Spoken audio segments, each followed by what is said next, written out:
Mic check one. All right, there we go. All right, one good time. You've had breakfast, you've had a break, you've had sleep. One good time, good afternoon. That was great. That was great. Give yourselves a hand for being here this afternoon. Give yourselves a hand. Fantastic. Want to welcome you to the second day of our Financial Stewardship Summit. I'm going to ask a couple of things. We're going to read a disclaimer in just a minute. I'm going to beg you if we can occupy the first 7 or 8 rows. So if you're on a row that's not the first 7 or 8, I'm going to ask you if you can. I know you're comfortable. I know you just got so settled into that spot. So I'm going to ask that you come up on behalf of our presenters. They want to see you. You look good, so there's no need for us to not see you looking that good, and we can see how good you look on those rows. Fantastic. There we go. Yep. Come on, move on. That's it. Move on up. Oh, look, y'all so cooperative. Fantastic. All right, great. So as we get ourselves ready to get started, I want to take a minute to read an excerpt that I think will get our minds settled. You might recognize this. Some people got to have it. Some people really need it. Listen to me, why? Y'all do things, bad things with it. You want to do good things with it. This is about your money.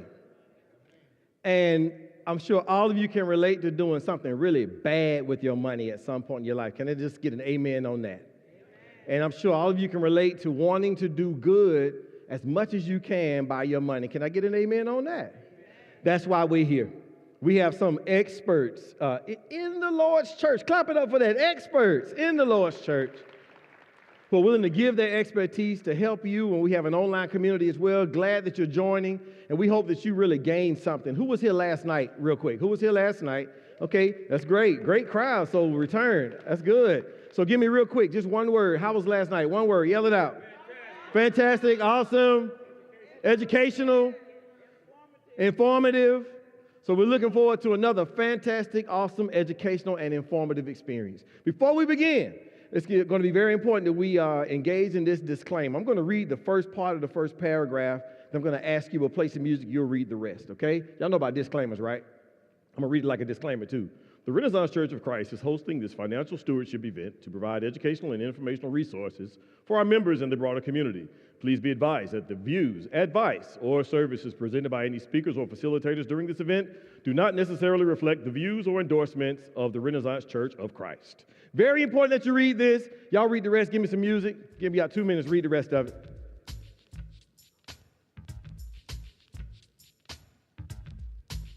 Okay. Curse, expression, judgment, not liable. Make sure you don't miss that part now.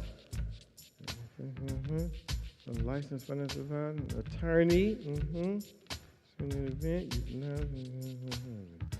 All right, there it is. Okay, so if I can sum all this up, don't come here trying to sue your brother or sister because they said something today, okay? But what they're going to give you is going to be fantastic information, but it is information. And it's for you to take exactly what you want to do with that information. So as we get ourselves started, I want to push it. My man just walked in, our amazing preacher. Let's give it up, Brother Orpheus. Hayes going to come up and give us a greeting. I'm going to ask Brother Floyd to join as well as we get ourselves started. Brother Orpheus, come on up. We appreciate the vision behind all of this, and we appreciate our visionary. Give it up again for our visionary. Amen. And Brother Floyd Williams. Microphone. Got a microphone? Microphone checker. 1, 2, check. Check. That one's off. Give me one that's on. That's on? One of these mics? Check. Oh. Sorry for that. Check. There we go.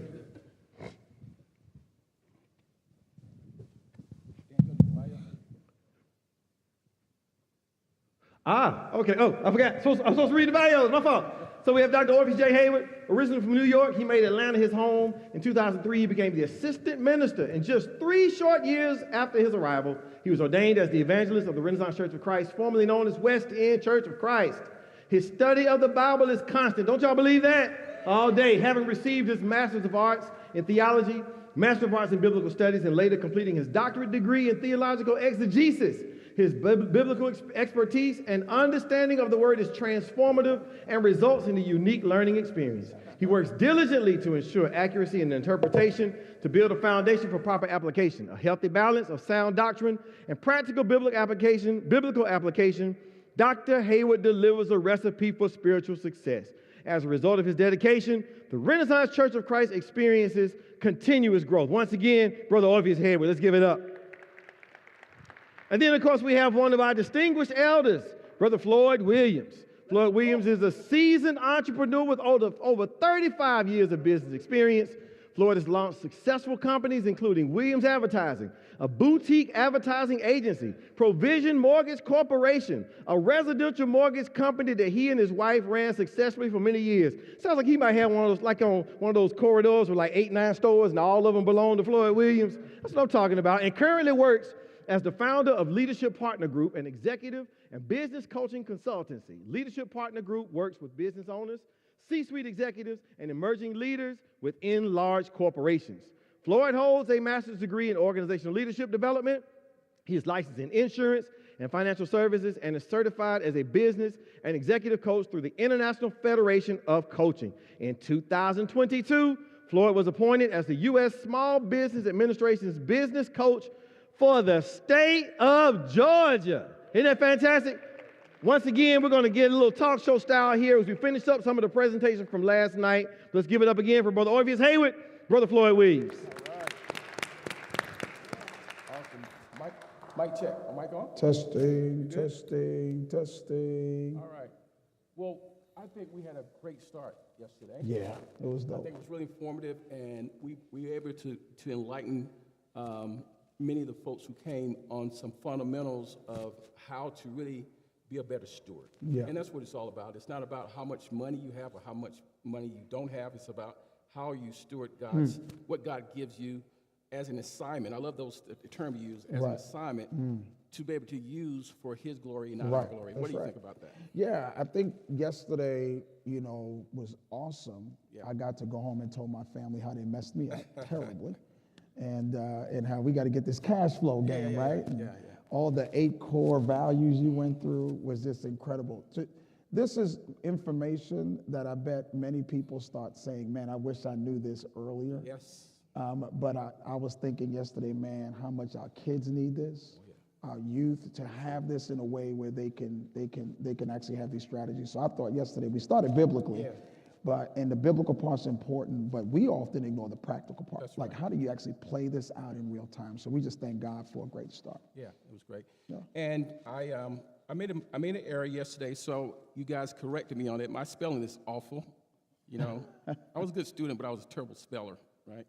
So I gave you this, and we'll talk about this a little bit more, because I talked about anybody can start saving and investing if you have just an acorn.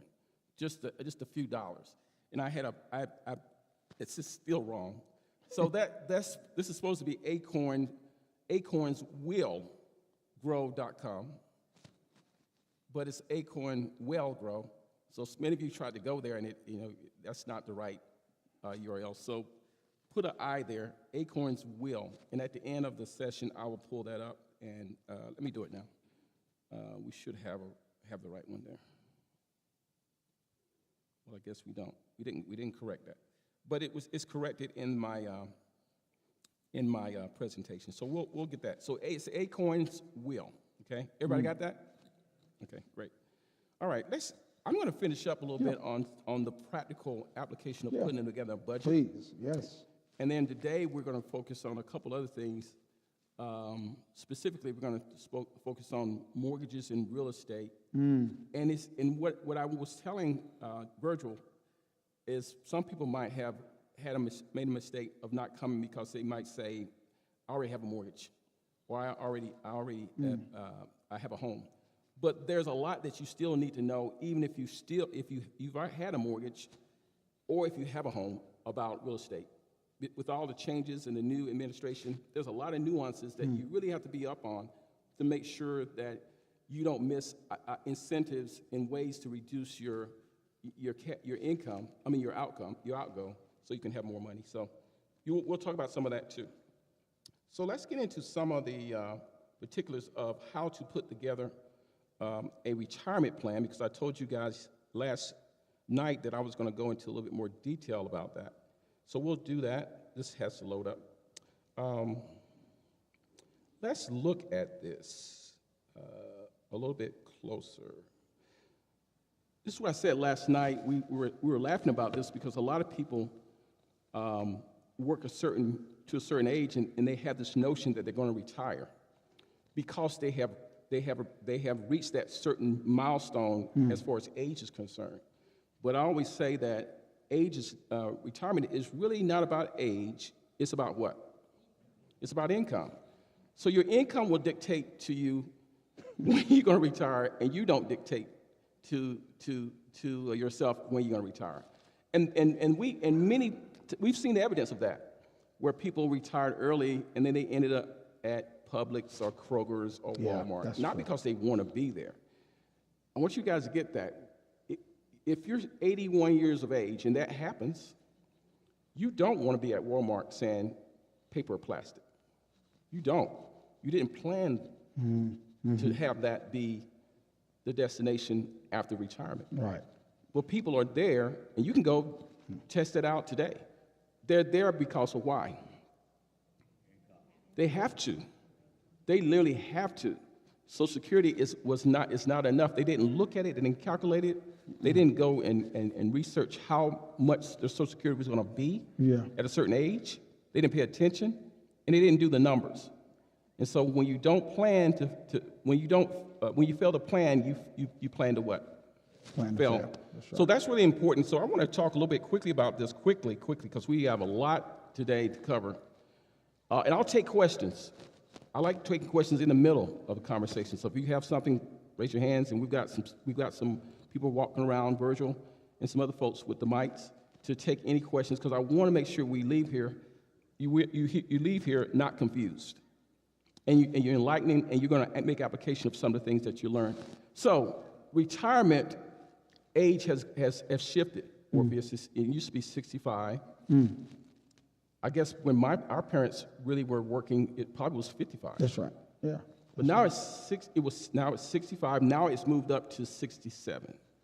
That's the average retirement age, right? And that's important because the government will use these numbers to determine how much retirement they're going to you're going to have.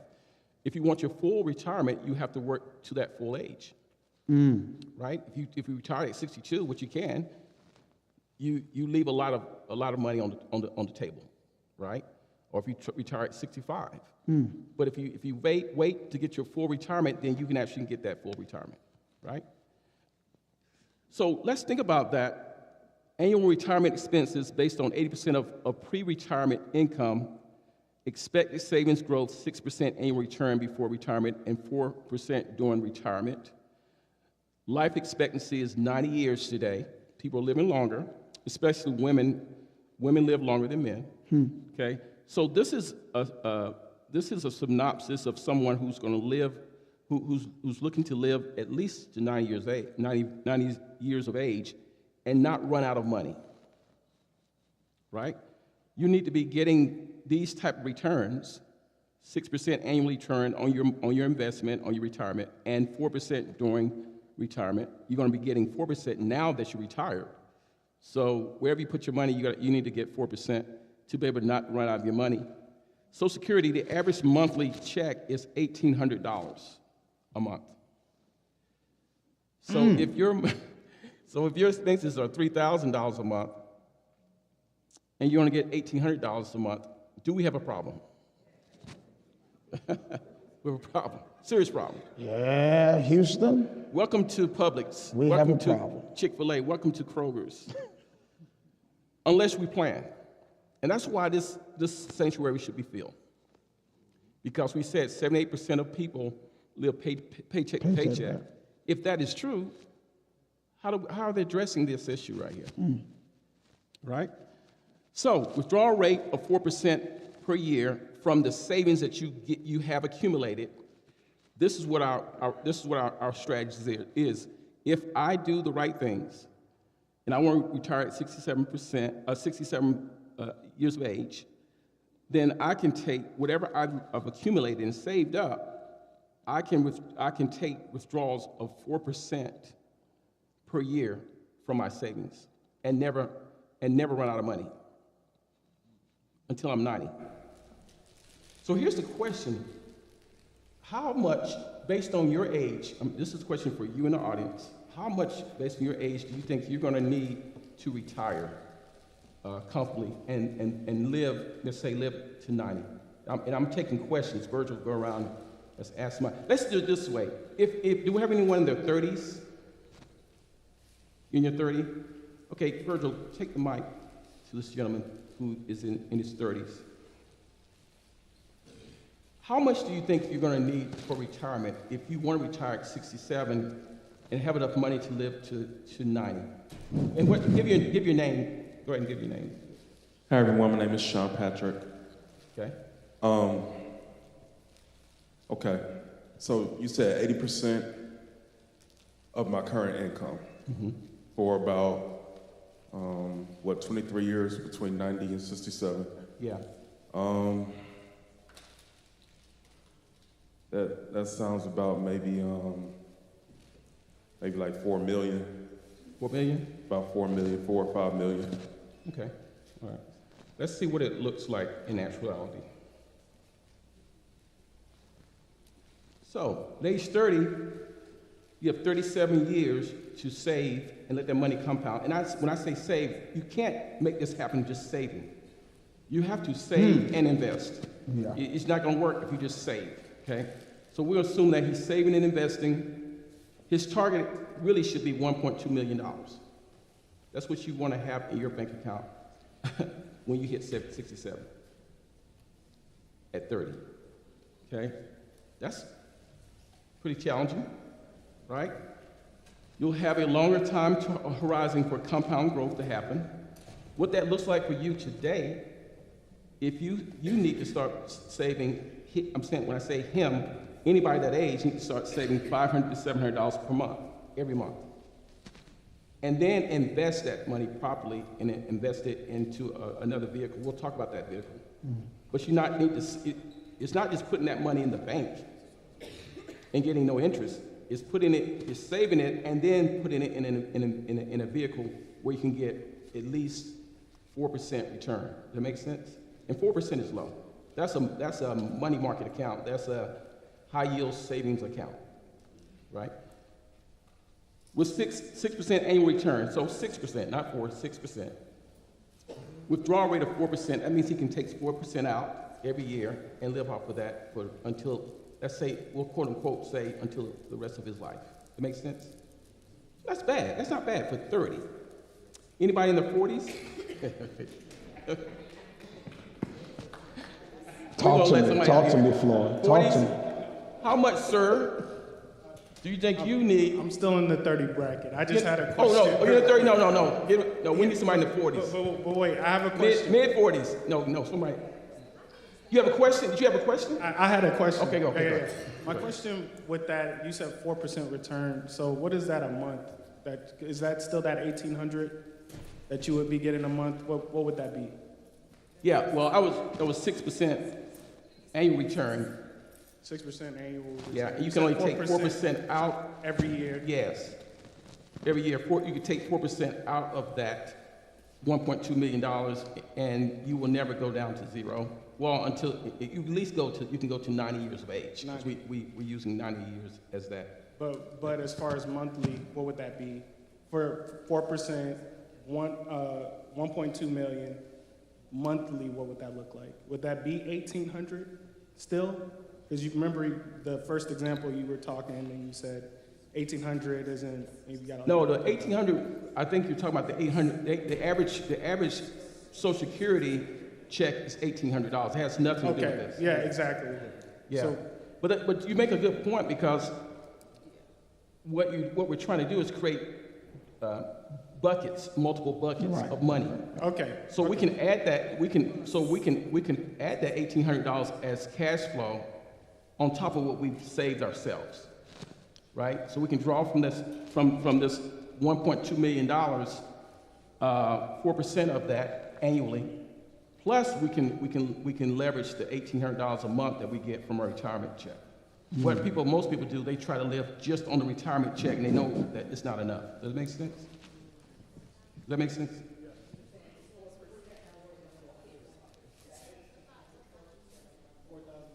Yes.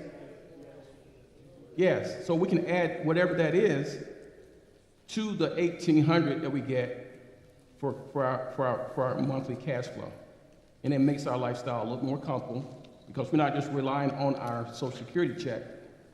We have another bucket. And this whole thing is about creating additional buckets.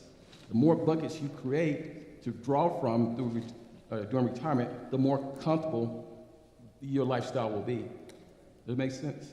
Yes. Yeah. Thank you. Okay. Before you move off that slide, I guess I'm hearing the question is not being asked. The question is not being asked, and that is, well, how much money am I going to get? What does that 4% equate to? I think I'm hearing that in the question. So you mentioned $1,800, but the 4% on the 1.2 so million. 4% of $1.2 million is what? About $48,000 a year. So did you say 48,000? A year. So it's $48,000 a year plus $1,800 a month, which was what? 28,000? So the total is what? About $5,000 a month. About $6,000. It's a nice retirement. It's a lot better than $1,800. See what I mean? It's a lot better than $1,800. Can you live off of $5,000, $6,000? Probably so. I don't know, man. So y'all see how that works? And that's just one bucket. We haven't talked about other buckets you can create. That's two buckets now. We got a Social Security retirement bucket, and now we've got this bucket that we created because we And those two buckets equal the 6,000. Yes. Okay. Yes. Gotcha. Yes. Everybody clear on that? Okay. That's smarter, right? That'll keep you from working that Kroger at 80. Who's in their 40s? Let's say mid 40s. Okay. Last year in the 40s. What will it take you, do you think, to retire at age 67? Wait. Maybe I'm confused. What's mid-40s? Because I'm 43. What did you say? So I'm like at the beginning of 40. Yeah. Let's embrace it. Let's embrace the age. What will it take you? What would you need to retire at 67? Yeah, I keep trying to figure that out. Without kids? Who's talking? Who's got the mic? Okay, what would it take? What would it take you? Stand up, for please. Stand up. What would it take you? What would you need to retire at age 67 if you're in your 40s? If my kids are sufficient,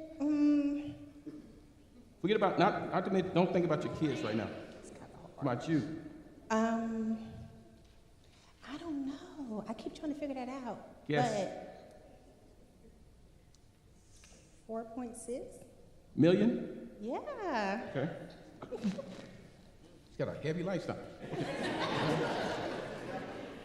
She is not playing, man.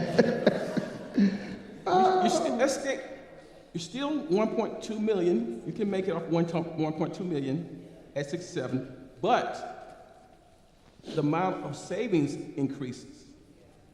So what was his? $500 to $700, right? So yours would be $900 to $1,000 a month that you need to be saving on a monthly basis. Now, so we're giving you a strategy right now. So when you go home, let's go to work.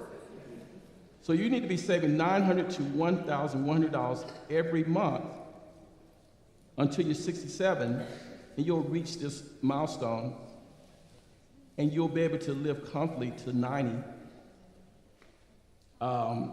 In addition to your Social Security, in addition to it, right? So the numbers are still the same.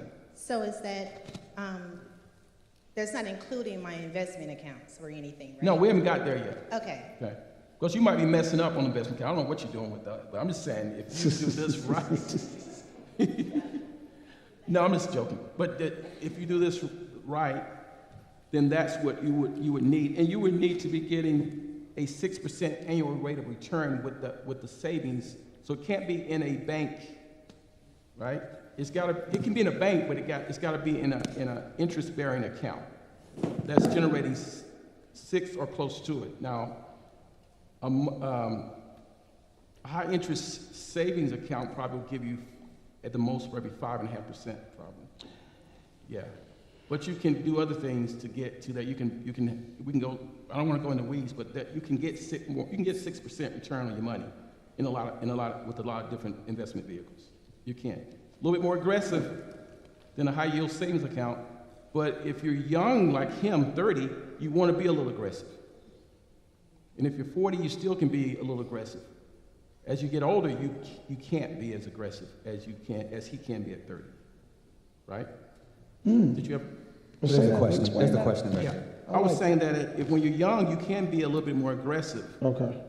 Like your portfolio is going to look different. You probably could have some stocks in your you definitely want to have stocks in your portfolio. Maybe some more aggressive types of strategies. And I don't want to get too much in the weeds. You could, I like trading options, right? But now we're getting really advanced, and you can get 18, 20% return. If I'm 30 and I've done really well in managing being a steward, I will have some discretionary income that I call play money at 30. And that's money I can afford to lose. I can be very aggressive with that at 30. Why? Why do you think I can do that at 30? Time. I have time to rebound. If I'm 60, 70, I can't be playing games like that. Because if I lose that money, I don't have time to recover. Right? So time is the number one asset that we have in creating wealth, time. Right? So as we get to these numbers, it's going to look bleaker and bleaker as you get older. I'm not feeling very good right now. I don't feel any hope. We've had talked about it, but he's young. But go ahead. There's a question back there. Hey y'all. So my question is regarding, I know you include the Social Security, but it's been, with our age, the potential that it may not be as much or may, go away. So what is realistic, savings that we could be doing in case, that we don't have Social Security by the time we get, old? I think I heard you. Did you repeat what she said? Because I can't. So she was just asking specifically about Social Security. So for younger folks who Social Security might not be around, she was asking specifically about what other ways of saving could she look into outside of maybe relying on that portion of Social Security. Yeah, and that's what we're talking about. I'm gonna get specific in a few minutes, but that's a good point. Do I believe that Social Security will be here? Yeah, I do. I don't think we'll ever not see Social Security for a lot of reasons. But maybe it'll be a different iteration of it, But I think we'll always have it. But just in case we don't, you can't. Let's not rely on someone else's stewardship. Right. Because this is about stewardship. That's right. Let's rely on our own stewardship. And what we're talking about is just that. You saving for your own retirement and not waiting for the government to dictate how you're going to live and what your lifestyle is going to look like. Because that's what you're doing if you just rely just on that. Make sense? So 45, you need to save $900 to $1,000 a month and put that money in a vehicle that's going to get you a return of at least 6% a year. Okay? And you can be aggressive, still at 45. And when I say aggressive, when you look at a pie of a portfolio, maybe 6% of that portfolio can be aggressive, and the rest of it can be conservative at that age. Make sense? So, if you're, let's go. If you're 50, anybody 50? Next year, this year, rather, June 6th. Okay, give the mic to the young lady. How much do you think you'll have to save? Now, we're going to use $1.2 million as that threshold 1.2 million. It works for everybody, but the amount of money that you have to have is different. Oh, I already put it there. So get it.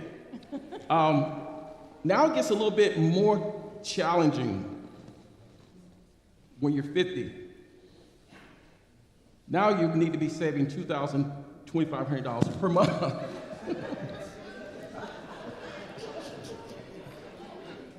Yeah, $2,500 a month. My spirit. Until you turn 67, right? Oh. You gotta save that so you can get to this $1.2 million, right? But, of course, like I said, you have your Social Security. Now, people's Social Security is gonna be different based on how you paid into it. Don't assume that your check's gonna be $1,800. It might be $600 based on how you paid into Social Security. But that's why it's very important for us to have these conversations when you're young, right? These are the kind of conversations you should be having with your children. $2,500, same return. You need to get that type of return. Now, 60. Okay, Mike, right here, 60. How much do you think you have to save to get to that $1.2 million by the time you're 67? A lot. A lot? What do you think the number is? Well, I'm not sure. I can't hear you. I said. Okay, let's see. Right on point. And the bigger point would be if you already 67. I'm already 67. Yeah. So. That's another thing. That's a different animal. That's a different conversation, but we can have that one too. And I don't get Social Security. You don't get Social Security? I don't get Okay, Social we have to talk. We have to talk about some other things. But if you're 60 and you want to make sure you hit that milestone, $8,500. I mean, this is if you're starting from zero. We're assuming that you didn't do anything. You haven't done anything. And you're starting at 60 years of age. This is what you need to start saving. How many people you think could do that? Not many. That's why it becomes challenging. The longer you wait, the more you have to really kind of scramble and figure out things, okay? So, go ahead. Hey, Brother Floyd? Yeah. Hey, this Brother Aiken. Okay. How you doing? Good seeing you again, too. Good to see you. I think this is a great presentation. Yeah. In regards to thinking about the future. Yeah. I have one question. In today's climate, and I think everybody here needs to think about the reality of things. These are very, very good projections. Yeah. But there are other parts of life that's still dealing with, especially for those in the 40 to 60 range, with kids going to college or lifestyle change, losing a job, people. Yes. So I just want everyone to think about, because that's what I'm thinking about. Yeah. What if? What about? And I see someone going from $2,500 a month to $10,000 and still try to live. I'm just saying, just think about the other side, because this is just an example of reality. Reality is all about. That's absolutely, though. We haven't talked about kids trying to go to college. We haven't talked about if you have a major illness like cancer, heart attack, stroke, or cancer. That's why we're doing the insurance piece, because those things you have to mitigate for those risks. I call it risks that impede you from reaching these numbers. All those things you talked about, what you're talking about, could sabotage you from getting to your destination, especially health. And that's, I don't want to get on that soap opera. With African Americans, we have to really, really think about that being a currency. Our health is a currency, because if you lose your health, you lose your potential to make money. So we got to really take care of that currency, right? Because my mother had metastatic stage 4 cancer, and before she passed away, her total bill was over $300,000. She didn't calculate that in her numbers, in her retirement. Was she able to take care of that? Yeah, because I learned a lot of this from her. You know, I can have financial services credentials. My mother had an 8th grade education, but she was smart with money. Practical stuff, saving money, living beyond your means. That's what I learned from Mom, right? And that's what we got to do. Living below your means. Living below your means. But look at this. Got to go really quickly. Let's talk a little bit about the investing part, because we're going to build. We're going to build on this thing. Never invest what you can't afford to lose, number one. I learned that the hard way, William. Never invest out of desperation. And never invest without sufficient due diligence. I want to spend a lot of time on that. If you got to know what you're investing in when you're investing in your portfolio. So let's talk about this portfolio that we have to build to be able to get to this number. Because like I said, we can't just put the money in the savings account because you're not going to get but a fraction of interest on that. We've got to be smart and invest it in other vehicles that make sense based on your age. Based on your age. Floyd, there's a question here. Go ahead. Mm-hmm. Before we go there, I had a question about the, I guess what we talked about yesterday as far as cash flow and making sure that your bills are paid, and what you just mentioned about the savings. Yeah. So just say I have a plan to pay off everything by the end of the year, okay. Right? But would you suggest doing that, or would you suggest splitting and saving some and then maybe paying off everything in 2 years? A really good question. She was saying, when we talk about debt and paying off debt, the first thing I would do is pay off debt, all of it. Because debt is like slavery. It's like bondage. And if you don't get out of debt, you can forget about all of this up here. So as soon as you can get out of debt and be debt-free, you'll have the cash flow, we talk about cash flow, to be able to do some of the things that we're talking about, right? So pay off all the debt first, right? So let's look at this. Who has a 401k? Okay. All right. Who knows what's in your 401k? Really? Okay, give anybody the mic. Let's test. Not Robert. Don't give him the mic. Not Rob. You have a 401k? Yes, I do. You know what's in it? Exactly. What's in it? Over $300,000. No, that's not what I'm talking about. That's not what I'm talking about. I'm not asking about how much you have in it. I'm sorry, you might have thought I was saying how much do you have in it, and I would never ask you that question. Okay. I'm saying, what do you have? What vehicles do you have in your 401k? What instruments do you have? What financial instruments do you have in the 401k? Stocks and bonds. Okay. What type of stocks and bonds? I will go with like the G fund, the C fund, and the L fund. What does that mean? The G fund is more like the S&P 500. Uh-huh. And the C fund is like some international stocks. What's in those funds, though? Okay, I can't answer. I know. Next. That was good. That was good, though. You drill down farther than most people. You drill down farther than most people. Now you know what I mean. Who has a 401k and you know what's in that 401k? Not you. Not you. That's a businessman. No, he can't participate. Who knows? See, that is the thing.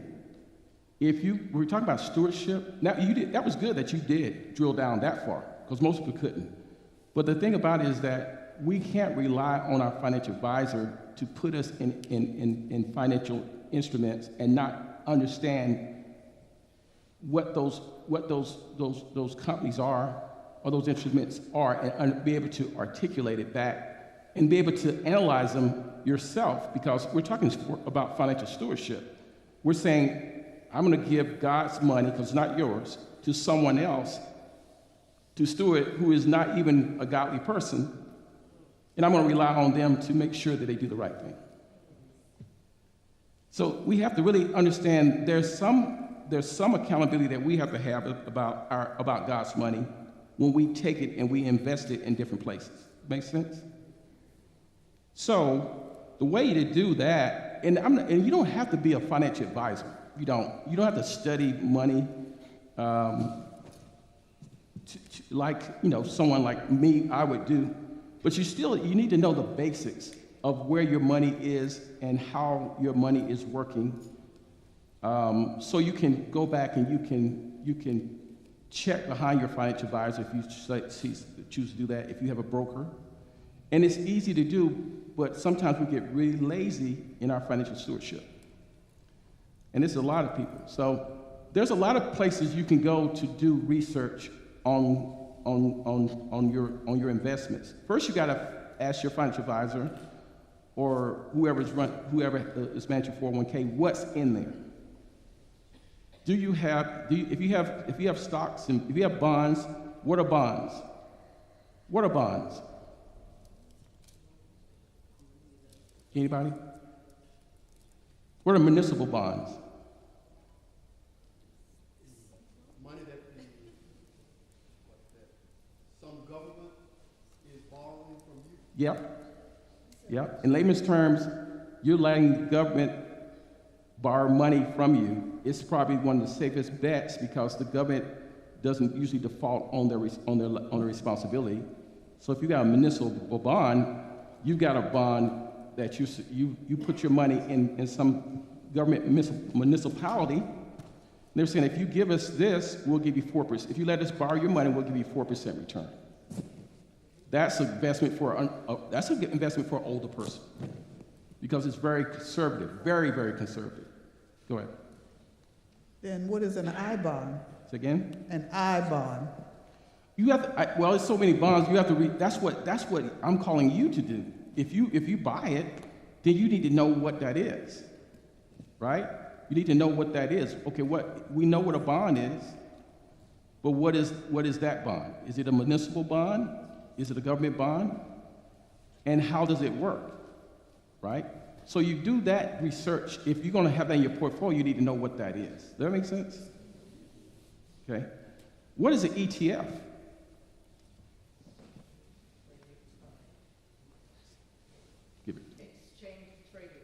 Okay, and what does that mean? So some people in their 401k might have an ETF. Maybe. Probably not. But let's say you did. You probably wouldn't have that. You probably have mutual funds in your 401k. But if you had an ETF, what does that mean? Basically, it's just a basket of stocks. So, like, you have the Vanguard VOO, which has Apple, Microsoft, Meta, Tesla.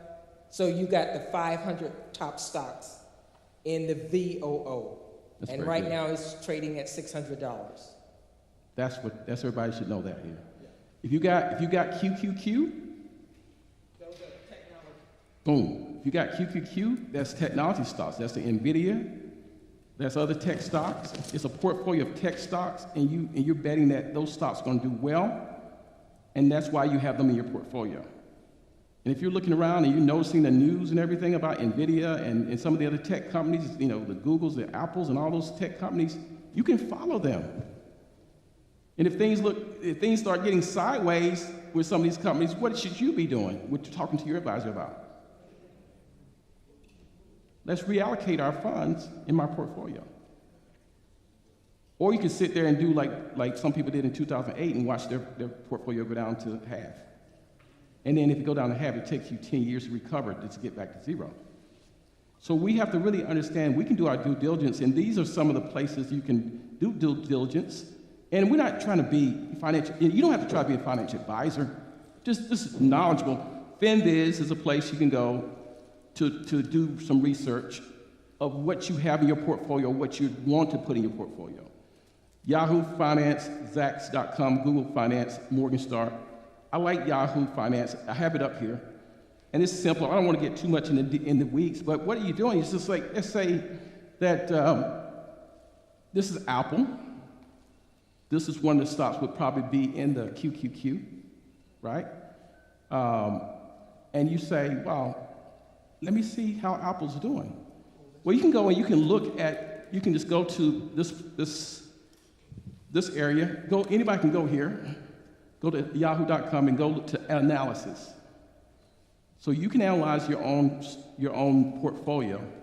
Go here to analysis and just look at the earnings for last year, this year, and the future earnings. And it's not hard, because if you look up here, it shows you the currency projected income for 2023. This is what they thought they were going to make in 2023.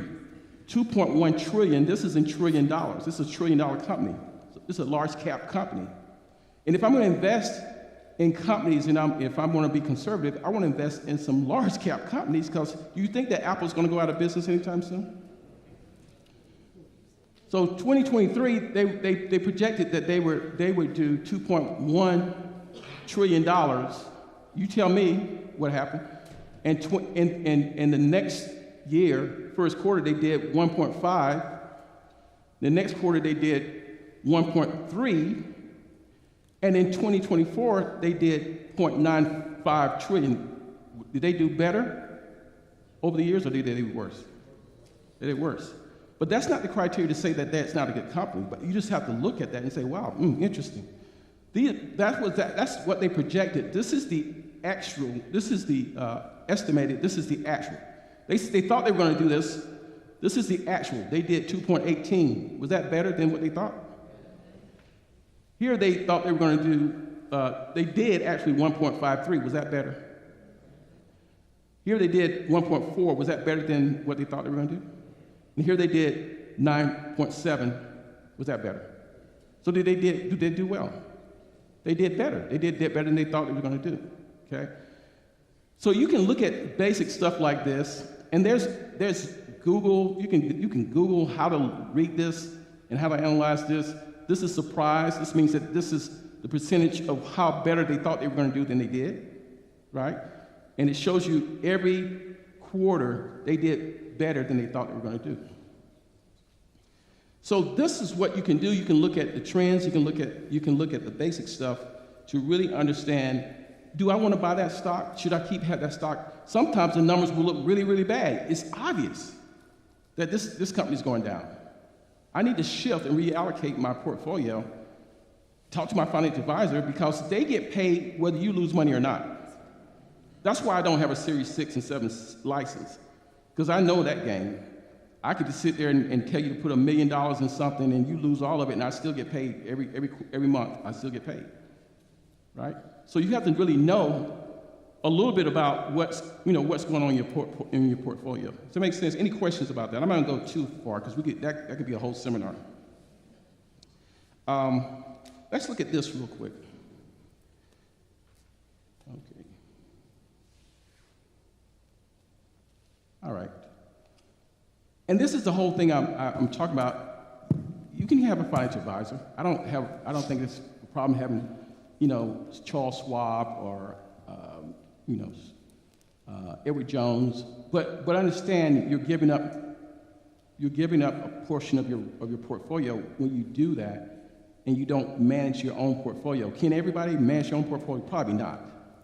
Might not have the business acumen to do that, or the financial acumen to do that. But this just shows you what's better. Assuming 8% return on your investment of $100 a month, after 5 years, you'll have $7,320.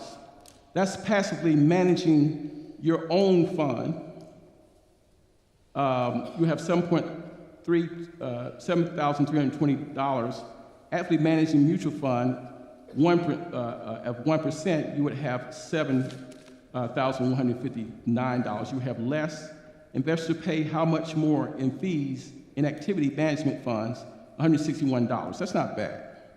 But when you get all the way down here, after 10, after 20, after these years, look how much you've given up in fees of your portfolio.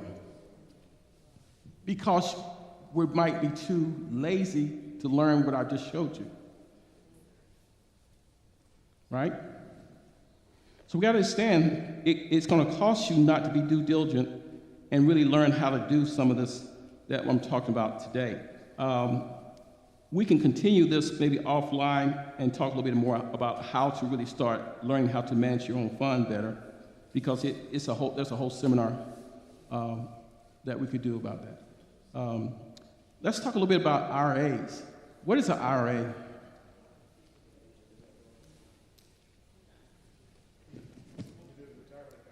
Say again?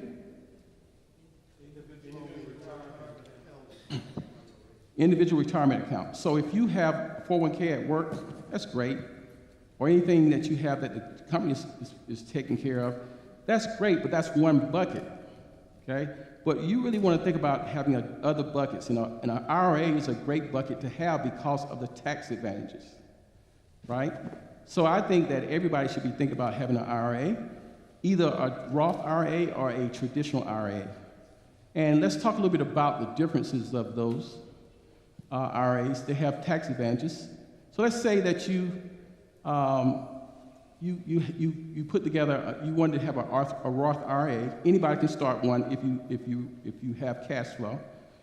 5 years, you put you had $31,000 and you make $31,680. The regular tax, and that's tax-free, because if you start an IRA, you can put the money in after taxes, and it can grow and compound tax-free, right? So if you put the money in the account, after you got paid on your job, you start an IRA, that money can grow, and that's very important. It can grow and compound tax-free. And the biggest thing that really kills us in not reaching our milestones is the taxes. We got to learn how to not avoid taxes, but we need to know how to reduce our taxes, right? And you know the difference between tax avoidance, or tax evasion, and tax avoiding, right? About 15 years in prison. That's the difference. Maybe about 10, right? So we got to really understand this, that a regular 401k or whatever, yeah, let's say this is a 401k, but this is a Roth account because you didn't have to really pay taxes on that money until you actually, and actually Roth IRA, you can put money in there and you can let it grow up to a certain age, and you can take the money out tax-free. That's a Roth IRA. Well, with a traditional IRA, when you take the money out, whatever your gains are, you got to pay taxes on it. I want to make sure that's clear. You have a question?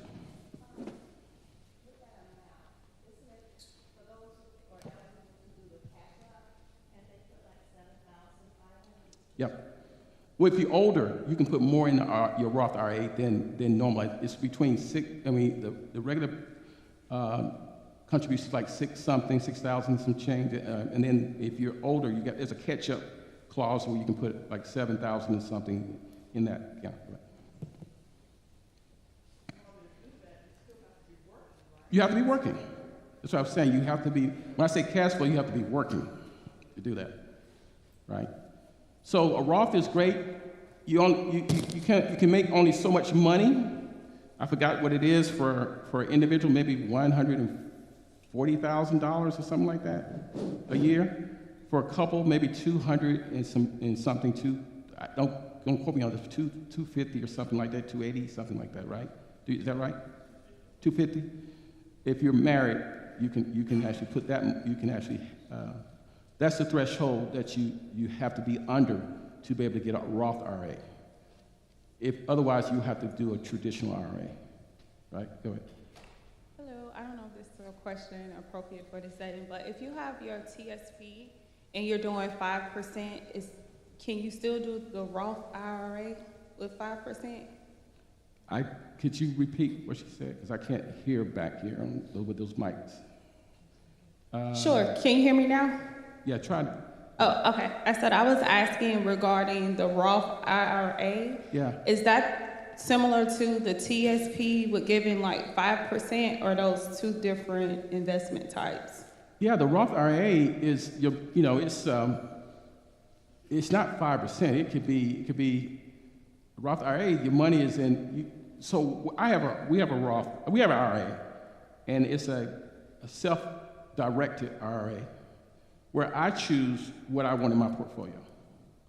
So I put we put the ETFs, the exchange traded funds, we put the stock in the IRA, and I could get 18% a year. I can get 20% a year. I can get 30. So no, it's not the same. There, or I could lose money in my IRA because the money is in qualified funds. I'm putting qualified funds in the money. When I say qualified, I mean stocks. Stocks in my portfolio. Stocks can go up and they can go down. So my IRA could make me 18%. It could make me 12%, or it could make me 5% based on the market. Based on the market, if that makes sense. So these are now that's what I do. But if you got a financial advisor, they're going to pick probably what's in your portfolio, and it goes back to you knowing what's in there. Yeah, good question. Did anyone else? When she's talking about TSP, she's talking about the federal government provides TSP, and then you can do the minimum of 5%, or you can increase it to what you can afford up to 15%. That's on your job, right? Right. Yeah. So what I'm talking about today, forget your job. Not forget it, but this is things that you put in your portfolio that you control. So we're talking about stewardship. This is, okay, you got a 401k, you got a 401(b), and you're on as a teacher, good bucket, maybe. But let's put together your own buckets, right? So I don't talk about the employment stuff, because I'm really more concerned about what you can control and what you build, in addition to what you might have on your job, if that makes sense. All right, so outside of employment, with the Roth IRA, where do you start? Like, is there a website to start this process if you don't need a financial advisor? With this, yeah. You have to have a broker. So, you can go to Charles, I like Charles Schwab, because Charles Schwab gives you the flexibility of them managing your money, or you control your money yourself, So it really depends on how much time you have, how much commitment you are going to give to being a steward of what you have to learn, because it's not easy. Demetrius and I, we study this stuff. It's not easy. It takes time to sit down and study to learn how money works. If you're going to commit to that, then you could open up a Charles Schwab account, and they say, well, you manage your own portfolio. You build it, right? So I did that, and I've got you open up a Roth IRA today when you go home. You don't even have to fund it.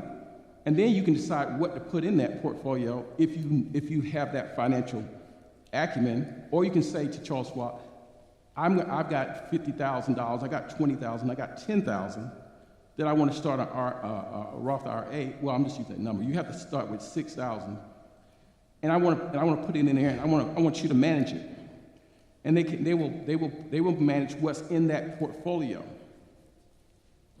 for you. Does that make sense? And that's just one broker. You can, every bank has a broker, but you got to decide who you want to manage your money, or you can go to.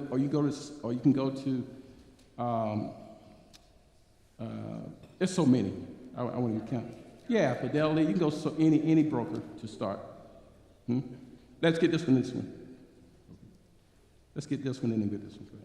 I wanted to clarify about the Roth IRA being eligible. Yeah. So if you make more than the 160 or whatever that number is. Yeah. So could you talk about the options for the backdoor Roth? When you say backdoor, you're talking about, I don't know what you're referring to. So backdoor Roth means if you make more than the 160 and you're no longer eligible directly, what you can do is contribute to a traditional and then convert it to a Roth. Yeah, well, that's what where you have access to the Roth. Well, you just said it. That's why I'm saying if you make more, then you have to go through the traditional route and do a traditional IRA, which is fine. The only difference is if you do a traditional IRA, and we did that for business purposes. When you take the money out and you take distributions, it's going to be taxed. I did a traditional IRA because at the end of the year, I wanted to reduce my taxable income. right? Because if I take, you know, whatever much, if I maximize, if Carla maximize what she can take, what she can distribute it, she can contribute it, and I maximize it, that's $14,000 that comes off my number of what I have to pay the IRS, right? So every year as a business owner, I try to, you know, what I want to do is reduce my taxable income, so I want to contribute to my IRA and max it out, right? I know we got to keep going because I know it's going to take a long, long time. So go ahead. That's it? Okay. All right. So, okay, last question. And then if you got questions afterward, this is a lot, man. So if you got questions afterward, we'll catch you. Go ahead. Just to kind of piggyback off the young lady's question, yes, you can have both. You can have a TSP and both the IRA. I have both of mine set up through my employer, so I do have the TSP and the Roth IRA contributions there. They're matching that. So that's to kind of expound on that question. Yeah, so that's your job. That's right. Yeah.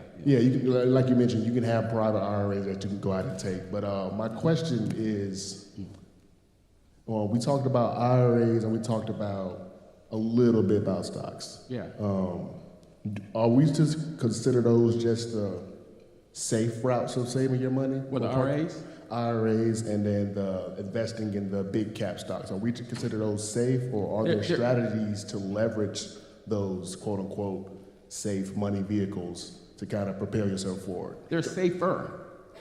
They're safer. They're not, you know, a Roth IRA and an IRA is not super safe. It's safer than you going to buy individual stocks, right? But it's just levels of risk. Like the bond is the least risky thing you probably can get from a you know, one of the, you know, a broker. But go ahead, I think you have something. My bad. Just trying to kind of connect it to like the financial stewardship piece as far as like, I know the verse in scripture is kind of missing me a little bit where we talked about the three servants and the talents. Yeah. What would be the equivalent of burying the money? Like, that's good. Like, would the IRA be an equivalent of burying it? I think it's easy. We can say like this, putting the money in a savings account. Yeah, that's like the equivalent of burying it. We call that dead money. When you put your money in a bank account, it's dead money because the money's not working for you. So that's the equivalent of burying the money. That's why I said when we talk about getting to this milestone, we have to save and then invest. And there's a threshold of risk at every level. Bonds, ETFs, index funds, stocks, individual stock. Every time we look at those instruments, there comes another level of risk. That makes sense? So it's another level, and then we can't, you know, there's so much to get into on that. Wrap it up? Okay, we gotta wrap it up. I'm gonna leave this last piece with you guys, but y'all had some good questions. You see how much we need to learn? So let me do this last slide, though. I do want to get this last slide. What is it? Where is it? Okay, I want to do this last slide because I said I was going to, you know, talk about a basic budget, and this is what I would say that everyone should put together as far as their strategy, as far as managing 100% of God's money, whatever that is. Right? So first, managing God's money, you want to give your first and best back to God. I talked about that last night. Whatever that number is, based on your faith. If it's 11, if it's 12, if it's 13, that's you. Whatever your faith is, how much you trust God, then you come up with that number. Let's just use 11%. Now, we all know we only have 100%.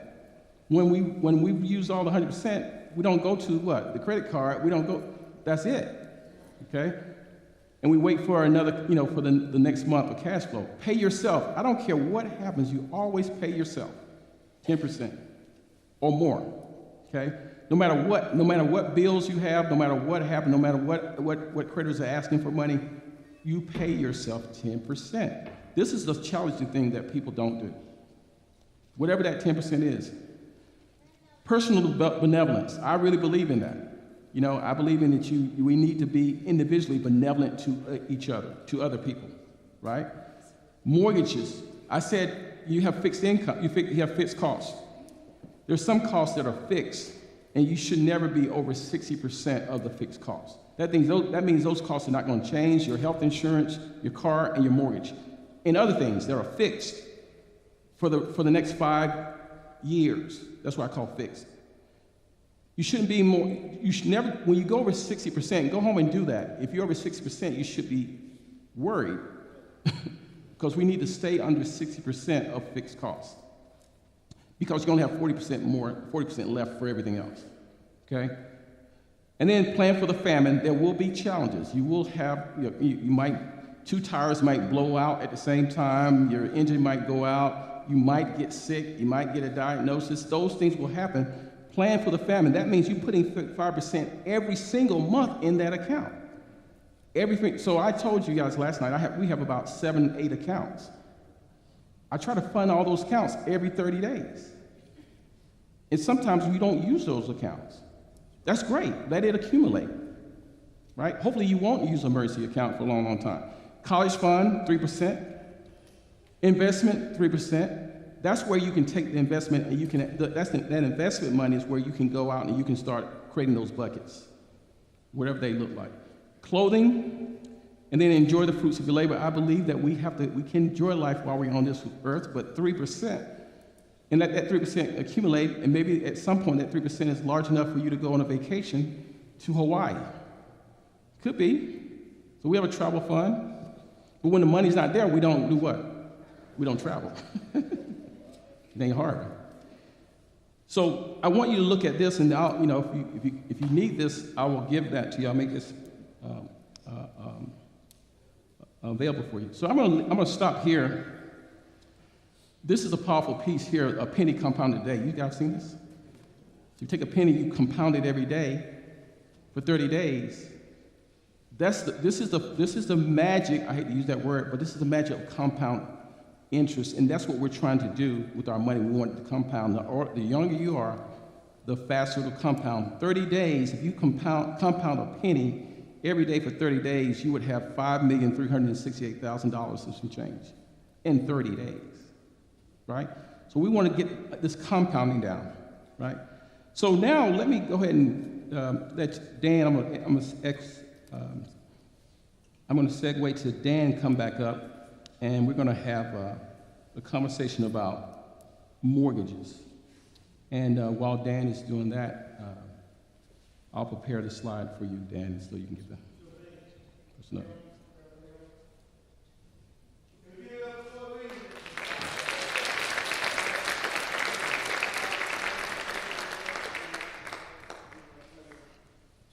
All right, wow.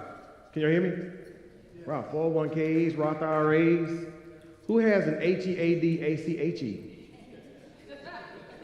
That was a lot. Yeah, your headache. But that's good stuff, and you've really blessed us. And before we do this, do we want to give a shout out? Great White, do you want to do that first? Yeah, let's bring her up. And then okay, all right, great. So we're going to keep things moving. And I hope that some of you have already made some decisions about what you're going to do next, whether that is deleting the Starbucks app from your phone or whatever have you to get smarter. And we are honored to have Carrie Ann Sidbury to come forward now. I'm going to introduce her, and she's going to bring her wonderful self forward. Carrie Ann brings over 20 years of expertise in the mortgage industry, starting with her first loan in 1998. She is committed to achieving 100% client and partner satisfaction by listening carefully, being patient, and educating borrowers throughout the home loan process. Guided by her philosophy, there is always a step in STEP, solution to every problem. I like that. Carrie Ann seeks creative solutions to help clients achieve their home financing goals. Her focus on transparent communication ensures loans close efficiently, and she supports clients throughout every stage of their lives. She is a University of Georgia graduate with a degree in housing and consumer economics, and she enjoys exercising, fine dining, which means she saves her money well too, and theater in her free time. Can we give it up for Sister Carrie Ann Sidbury? All right, you got it. Let's continue to take great notes. All right, so Carrie's going to enlighten us about mortgages, and after this, we're going to talk about real estate, and we're going to bring 2 gentlemen who actually are members here, and 3. We're going to bring Greg White, Darnell Bender, and Marcella to talk about shelter and real estate, okay? But Carrie, let's talk about some mortgages. Yes. So we've known each other for quite a while. How did that happen? You read an ad in the paper. I was actually one of Floyd's employees. That's how I got started in the mortgage industry back in the 90s. Yes. That was in the 90s. I was 10 years old. How old were you? 5. You were 5? Yeah, but Carrie's one of the best mortgage professionals that I know. I'm not just saying that. She's subject matter expert. I think 2 people I know who are some of the best mortgage professionals. One is Carrie, and the other one is Carla Williams. I mean, seriously, they both are awesome. And I'm glad to have you here talking a little bit about mortgages. And it's not just for people who have, if you have a house and you have a mortgage, it's about understanding the difference, the nuances that are going to be happening because of the new administration, how mortgages can affect you and your wealth, and how to build wealth by making the right decisions about mortgages, how to reduce your mortgage, we just reduced our mortgage payment without refinancing. Would you like to know how to do that? Yes. Yes. Tell us. Who in here knows what PMI is? PMI. And PMI is not a sexual transmitted disease. You don't have to try to get rid of it. Well, you do have to try to get rid of it, but it's not a disease. What is PMI?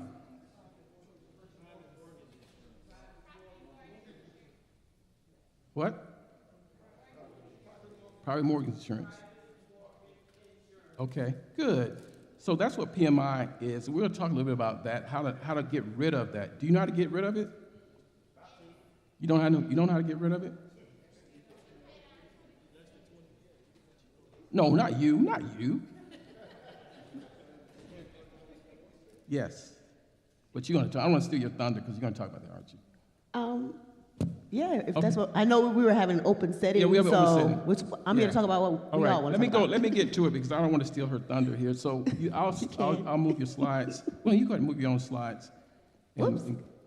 Okay, well, these slides are meant for a presentation for someone who wants to know about mortgages. So, and I know we're here in an open setting. So, Floyd, please interject. And anyone has any questions, please ask them. So, we're here today to explore mortgages from a financial stewardship point of view.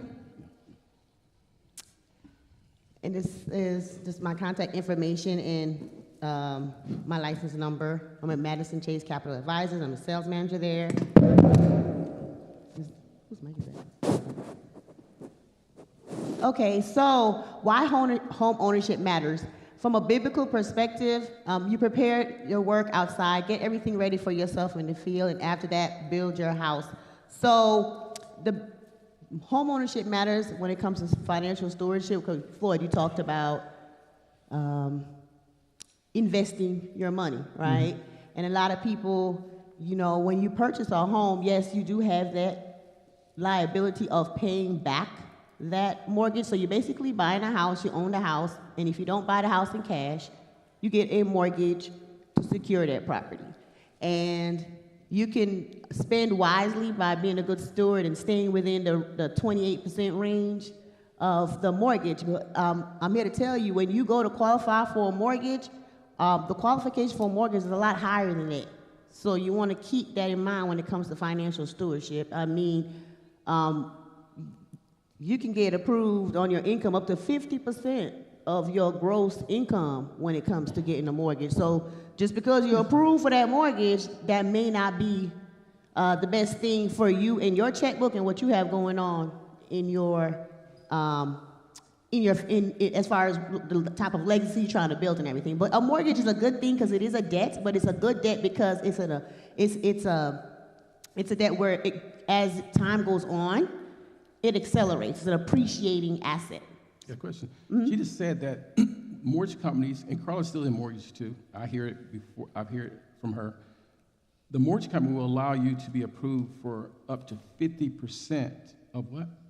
Of your gross. Of your gross. Monthly income, meaning if you are a W-2 wage earner, that's the money before taxes. That's not the money you actually see. So you get your paycheck, take taxes out. That net is not 50, it's 50% of the money that you made that you really don't see. 50% of the gross, not what you bring home. And what did I say the threshold need to be for 60? So if you have 50%, you don't have much room left, do you? But you can make that decision to do that. And sometimes our eyes get bigger than our pockets when we go out to look at houses and look at homes and we say, I qualify. But do you really? Right, I always make it a habit to ask people, whenever they call to apply for a mortgage, I said, when you sat down and worked out your monthly budget, which I know 8 out of 10 haven't done that, right. I said, where do you want to be regarding your monthly payment? And oftentimes, I can hear it over the phone, like I can hear it, they're thinking it's a trick question, but it's actually not. It's when you sit down and work out your monthly budget, what is comfortable for you to pay for a mortgage? Because regardless of what, and I do go on to explain this to the clients, regardless of what you can qualify for on paper, that might not be the right thing for you. Because when you come to a mortgage, and I'm a mortgage broker, so I work with different lenders and banks. I don't just have just one, I work with different lenders and banks, so I see all different types of programs, right? And I'll touch on some of those in a few minutes. But when it comes to a mortgage, the basic things that we're looking at to qualify you are what's on your credit report. And what reports to your credit report, car payments, student loans, credit card bills. The daycare doesn't report to the credit report. The child support does not report to the credit report. It used to, if you're behind, they don't even put that on there anymore, you know? The private school does not report to the credit report. So all we're looking at is what's on your credit report, your car payment, your student loans, and your credit card bills for the most part. Some people have furniture bills or whatever. So you really have to sit down and really analyze your budget on what you can get for a house. And your house, your first house doesn't have to be your forever home. The beautiful thing about home ownership is that it does provide stability for your families, and it strengthens communities, because that's a fact. When there are homeowners in a community, that community is stronger than when there are people coming in and out, like constantly renting, and every year you have new people coming in. But you also build generational wealth, because it is an appreciating asset. The longer you have it, over time, it builds value. So if you do it right, there's going to be where you owe less than what the house is worth, and then you're building the equity, right? Not just because you're paying it down, but because over time, the value is growing. So it is an opportunity, if you do it right, if you sit down and budget, to build equity to where you can go and take that money and go invest in your stocks and your EFTs, and then also go buy your big house. But this time, instead of buying a big house with a big mortgage, you got a big house with a little mortgage or no mortgage. So you want to plan and do that right. That's good. That's good. Okay, next slide. What is a mortgage? Basically, the money you borrow at whatever interest rate you qualify for, and over a certain period of time. Most people have a 30-year mortgage or a 15-year mortgage. And then also an escrow account is set up with your mortgage. That's where your taxes, and you buy the house, so you have the mortgage. For those of you, how many people in here own a home? I'm sorry, let me make sure. Okay, how many people don't own a home and are looking to own a home? Okay, all right, excellent. All right, so most people here have a home. For those who don't have a home, when you borrow money for a house, you're borrowing the money, and then you have to pay interest rate. And your credit score, financial stewardship, how you handle your bills, is going to determine how much you pay. Two people could have the same mortgage, pay different amounts because of the type of loan they're in, or and because of the interest rate, okay? And then as far as escrow accounts, your taxes and insurance, a lot of people that have mortgages, sometimes you'll see your mortgage payment goes up, and you're like confused. I thought I had a fixed rate mortgage. Yes, your rate is fixed. Your interest rate is fixed. It doesn't go up or down. But if your taxes and insurance go up, and that is included in your mortgage payment, you will see that fluctuate based on what the taxes and insurance are. because the mortgage company collects that on your behalf to pay it for you when the bill comes due. So anytime for the most part that you put down 20% or more, 20% or more on the house that you're buying, you have the choice of whether or not you have an escrow account. Yeah. And if you put down less than that, and there's some programs where it's mandatory, you have to have That's good. an escrow account. That's a good way the place to insert the PMI conversation. Mhm. If you put down more than 20%, then you don't have PMI insurance, because that's the insurance that they take out to protect their interest, Mhm. not yours. The banks. But they make you pay. Yeah, the banks protect their interest, but you pay for it. Mhm. So if you can get your principal down below 80%, Mhm. then you can call and ask them to take that off, take the PMI off, and they'll reduce your monthly payment. So we did that, and I think we saved almost $300, right? Something like Right. that. Was it something like that? Yeah. So that's significant to be able to do that, but you got to be watching that, and it has to do with the value of a house versus how much you owe to determine what your PMI, if your PMI can be dropped or not. And like she said, if you start with 20%, then you don't have to even worry about that. Yeah, you have a choice, right? Now there are some loans. If you're in a conventional loan, that is what it's going to be.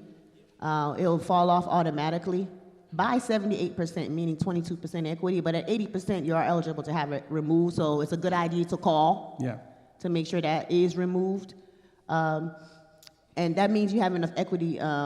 You've paid down 20% on the money that you originally borrowed. Right. That's the general rule. If you want to say, hey, I got some equity I built up pretty quickly, then there's some other things you're going to have to do depending on the bank. Ask them about it. Most of the time, they want you to have an appraisal to justify the value before they can remove that PMI. If you have an FHA loan, a loan that was insured by FHA, especially before, I don't know exact year, but before 2016 for sure, you will still have that on there, no matter what, for the life of the loan, because that's just how it was set up by the Federal Housing Administration. So unfortunately, you'll be in it, or you could just refinance out of it. All right, next. Steps to getting a mortgage. Now, this goes right along with financial stewardship. You want to get pre-approved for a mortgage before you go shopping. Matter of fact, real estate professionals in here will agree, right? Correct me if I'm wrong, that when a client comes to you and say they want to buy a house, what's the first thing you ask for? Your proof of funds or your pre-approval letter. Yeah. Proof of funds is if you're buying in cash, they want to see that, or they need a pre-approval letter from a mortgage company. And one of the good things, if you don't already have a home, is to have your financials in order so that when you do have to call about applying for a mortgage, the basic things that you'll need, just basically think of two. We look at what you've done the past 2 years. How have you earned your income, and how much have you earned for the last 2 years? That's the basic. We look back 2 years at your address history, your work history. And then we look at, as far as qualifying you income-wise, what are you making now? So you want to have ready your recent 2 years W-2s and your recent 1 month's worth of paycheck stubs. That'll be 2 to 4 paycheck stubs, depending if you get paid every week or every other week. And then your recent 2 months bank statements. As you're saving, those bank statements are growing. So always have those on hand. Even if you already have a home, those are your financials. Like I deal with a lot of clients, and it's amazing. I would say, honestly, about 2%. If I list what I need, they'll say, here are my financials. They'll send me like a Google Drive so I can have access to it. It's just a click of a button. They have it all there, already ready. Versus, okay, I have to go find my W-2s. I got to call my employer. I got to call my tax person. Everyone in here should always have your recent 2 years W-2s or tax returns if you're self-employed, paycheck stubs, and bank statements ready to, and that's basically all you need to apply for a mortgage. Most of it is 100% paperless, so copy of your ID, and most mortgages, if you have a house, can close anywhere from 2 weeks to a month. It's a very quick process for something that is very substantial to help building wealth. And matter of fact, that's one of the great divides of wealth in America today is someone that has a home with equity in it versus someone who doesn't have a home. So home ownership is more than just the house payment and the house expense, but it's also the equity that you can build.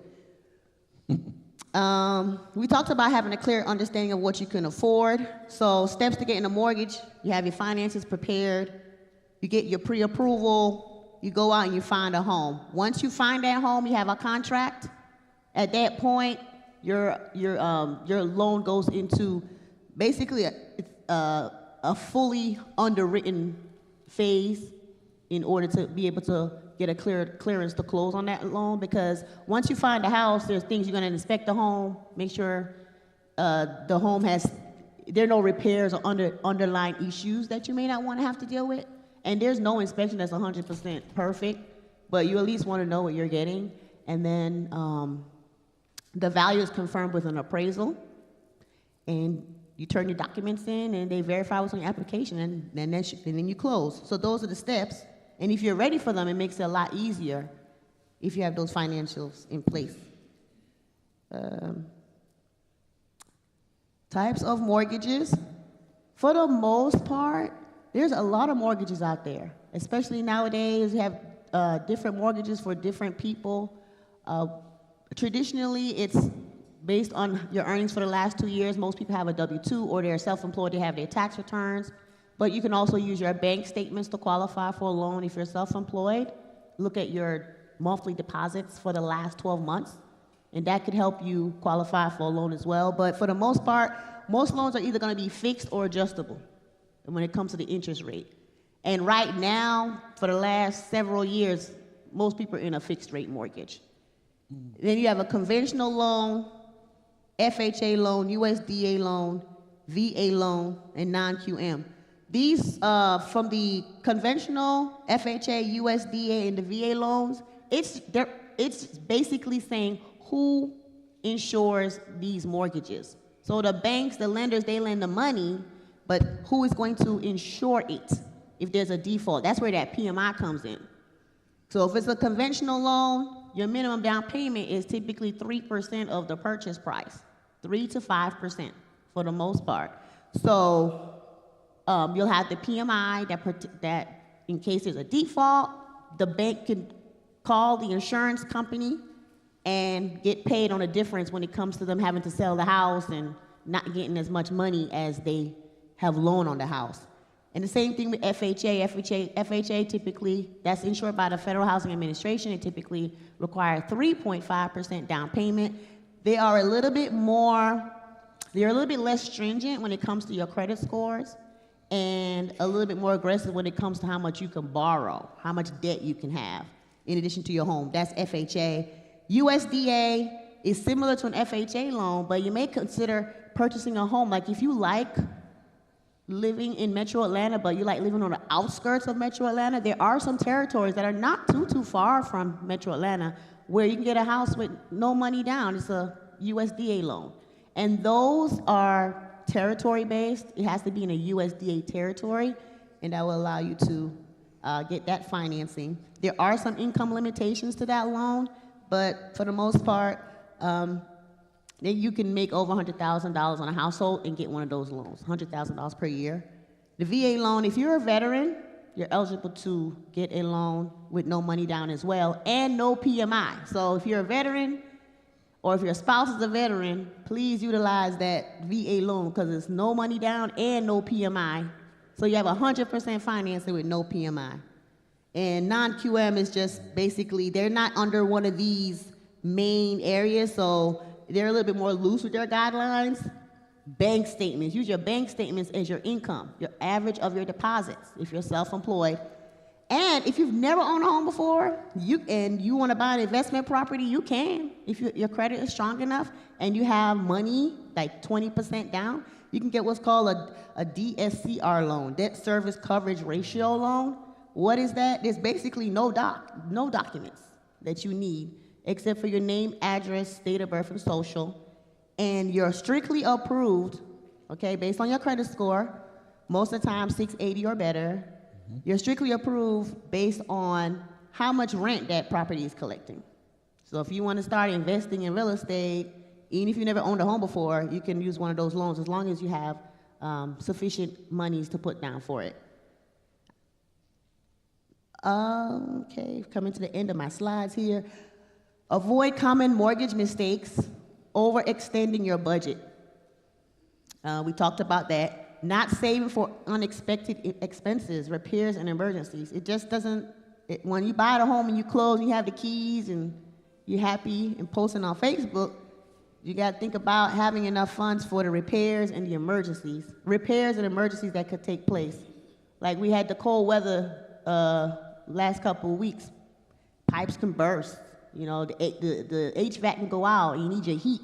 So you just want to be, keep those in mind when you're thinking about getting your home. Skipping the pre-approval process. Now you're in a hurry. You didn't take time to sit down and work the budget. And you get into a house and then you just move too fast and you didn't think about some of the things that were coming up, kids getting ready to go to college or whatever have you. So these are common mistakes that people make, and neglecting to compare loan options. When you call and speak with a lender and they tell you what you can get, ask questions. Ask if there are other options that you can explore, because there's so many different mortgages out there, so many different ways to get to your objectives. So you just want to make comparisons. And finally, did I do this? Financial stewardship. I wanted to make sure that we stuck with the financial stewardship theme. So again, avoid overextending yourselves, finding a mortgage within your means, and recognizing the difference between needs and wants. No matter what, that house is going to build equity, especially for my veterans. If I were a veteran, I would be looking for a 2, 3, or 4 unit house. Because as a veteran, you still could buy a 4-unit house with no money down. You actually create income buying a house. Because as long as you're living on one side is considered your primary residence, you get it for no money down, and any of the other units, you're going to collect rent on it. So that rent is actually going to be counted as income. They have what's called on the appraisal, it's a form on the appraisal, and it tells what the going rent is, and that will be used to add to your income so you can buy that property. Financial stewardship, these are some scriptures that came about. I'm not a preacher, but please notate them and read them. Talk about discipline. It's so hard, right? You got this budget, and you go out there and start looking, and it's like, okay, here I am, but I want that. Just really think about the long term. The long term. I mean, I'll be 50 years old in 25 days, and, I remember a lot of what you talked about earlier, Floyd, and just hearing those things in my 20s, and here I am. I'm about to be 50, and I see them, and I see them in my clients too. The clients that save, I see the difference in the options they have, and a lot of it is just discipline, because life is always gonna be lifing, right? I heard someone say, let's think about the other part. You got kids.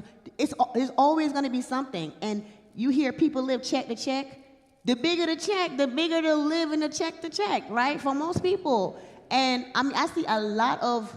When people send, I have people that when I see 10 or 12 bank statements come across my desk, I know this person is they are very good with their money because they have savings all over the place. I have to be like, hey, we don't need to, is it okay if we leave some of this off? Because it's a lot of paperwork, right? Because they have so much. But really, it's all about the discipline. Yep. You need a roof over your head, strategize, and use the mortgage as leverage. Don't let it control you, because if you look at that word mortgage, if you break it down, that first word, mortuary, death, gauge, engage. It is a death grip, okay? Yeah. So know the game, go into it, use it as a leverage. Don't use it as, let me get this house, I'll qualify for it, 50% of my gross income, Yeah. So that's all I have to say for now. That's good. Any questions, guys? Go ahead.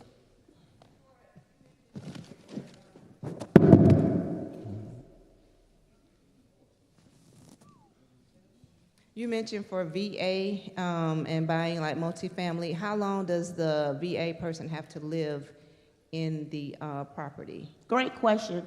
It's 12 months.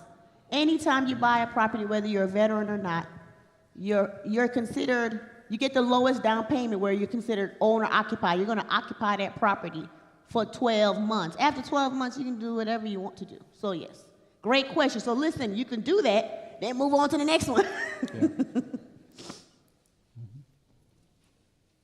My question is, if the person that's a veteran is getting, they don't have any other income coming in, they're getting the Social Security and they're getting the disability from service, do they have to, how does that work if they have a multifamily home? Will that affect their funds that they're already getting? Great question. So whether it's multifamily or a single family resident that you're, anybody's purchasing, a veteran or anybody, income is income. And when we look, when the banks look at income, they look at, is it predictable? Is it stable? And is it likely to continue for at least 3 years after you close? Social Security, disability income, those are coming from the government. They're predictable, stable, and likely to continue for someone's life. So it's income. And it doesn't, you know, I have a client I'm working with right now, bless her heart. She was born in 1937, and somebody told her she was too old to get a, there is no age limit when it comes to getting a mortgage. You get a mortgage at any age. Hey, in regards to the veteran as well, you mentioned there's no down payment, but the closing costs, that's separate from... Who's speaking? Right here. Oh, okay. That's separate from closing costs and down payment is two different things. Absolutely. So you still would need some money. Absolutely, and that's with everything. Thanks for the question. So anytime you're purchasing a home, you have the house, and you're gonna borrow money against it, and whatever percent, if you're doing a mortgage, and depending on your down payment, right, that's the house. This house costs $300,000, my down payment is $9,000. You put your $9,000 and the bank gives $293,000. You bought that $300,000 house. In the process of that purchase, there are things that have to be done. Appraisals, you have to have title searches, the lender processing fees, underwriting fees, all of those are called closing costs. If you set up an escrow account where they have to collect your taxes and insurance up front, that's all part of your closing costs. Those are called prepaid items, but those are all closing costs. So when you're buying a house, you have the house and whatever down payment you're putting down, and then you have the closing costs, right? And so when it comes to the down payment, that money needs to come from you, the borrower. So you can get the money from yourself, or you can get a grant.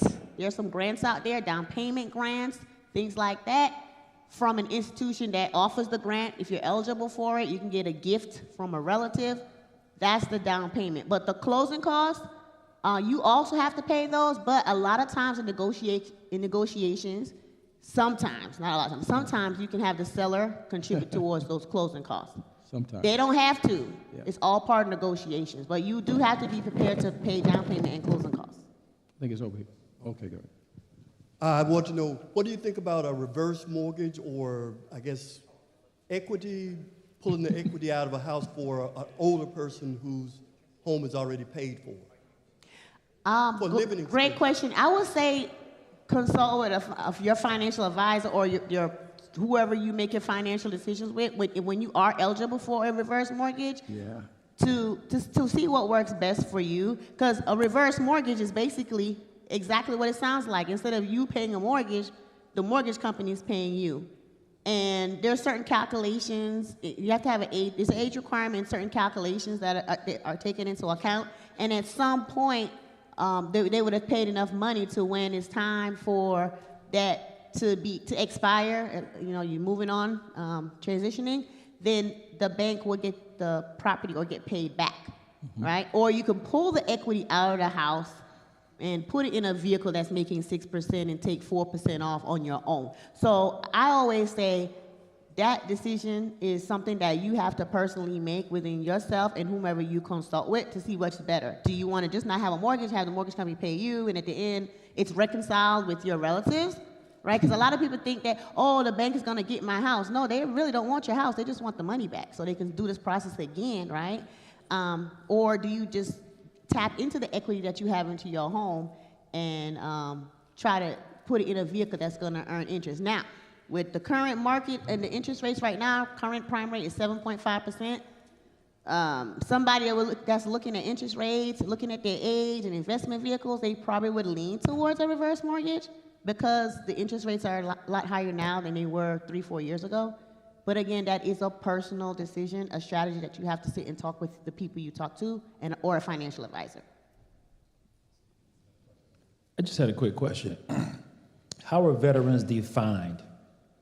Is that a certain number of years of service? Is it just anyone who went into the military for 6 months to a year? Is there a minimal service requirement to qualify for a VA loan? So that's determined by the VA. They get a certificate of eligibility. Mm-hmm. And so you use your DD-214. When you're in the military, you get a DD-214. So they have a certificate. When you apply for your benefits. I'm not a veteran, so I don't know I know it's a lot of benefits, but when it comes to the VA awards you the benefits. Most people that are active, Army and Navy and all that, they're usually there for about 6 months where they become eligible. And then you have some people that are in the reserves. They usually have to be in the reserves for about 5 or 6 years to be eligible. But that's a good question. Hey, I know we spoke about a little bit about being a house being a vehicle of wealth or generational wealth, an asset, right? Mm-hmm. My question is kind of more about the home, tapping into the equity of that home. Is there a certain I'm in the process of trying to do that, and is there like a magic number or criteria to be able to tap into the equity of that home? Is there a certain percentage of the equity you need to have? Yes. Is it a credit score thing, or is it and this how would you go about it? You have to go through your original lender, or just kind of how do you tap into the equity of said home that you have? Great question. You usually have to have about 20%, sometimes 10% at least equity in the home, meaning by the time, I shouldn't say it like that. Whatever funds you're getting from the equity plus whatever you owe, right, it's gonna be a total of 80 to 90% when you're done. So most people, if you had 60%, you have 40% equity in your home, so you had 60% loan to value, right, then you may be able to get another 20% equity loan, so now you'll be at 80% loan to value. There is no magic number, but for equity loans, your combined loan to value cannot be over 80% or 90%. Most of the time it's 80%. And you asked another question. You asked 3 questions in that one. Oh, you don't have to go to your original lender. You can go anywhere you qualify for. And your credit score typically does have to be higher than when you're buying a house. They typically want to see like a 680 credit score or better for you to tap into a home equity loan. Yeah. Because it's more of a risk. It is. You have the mortgage, and if the mortgage goes to default, they're in the first place, but then once you get the equity loan, they're in second place.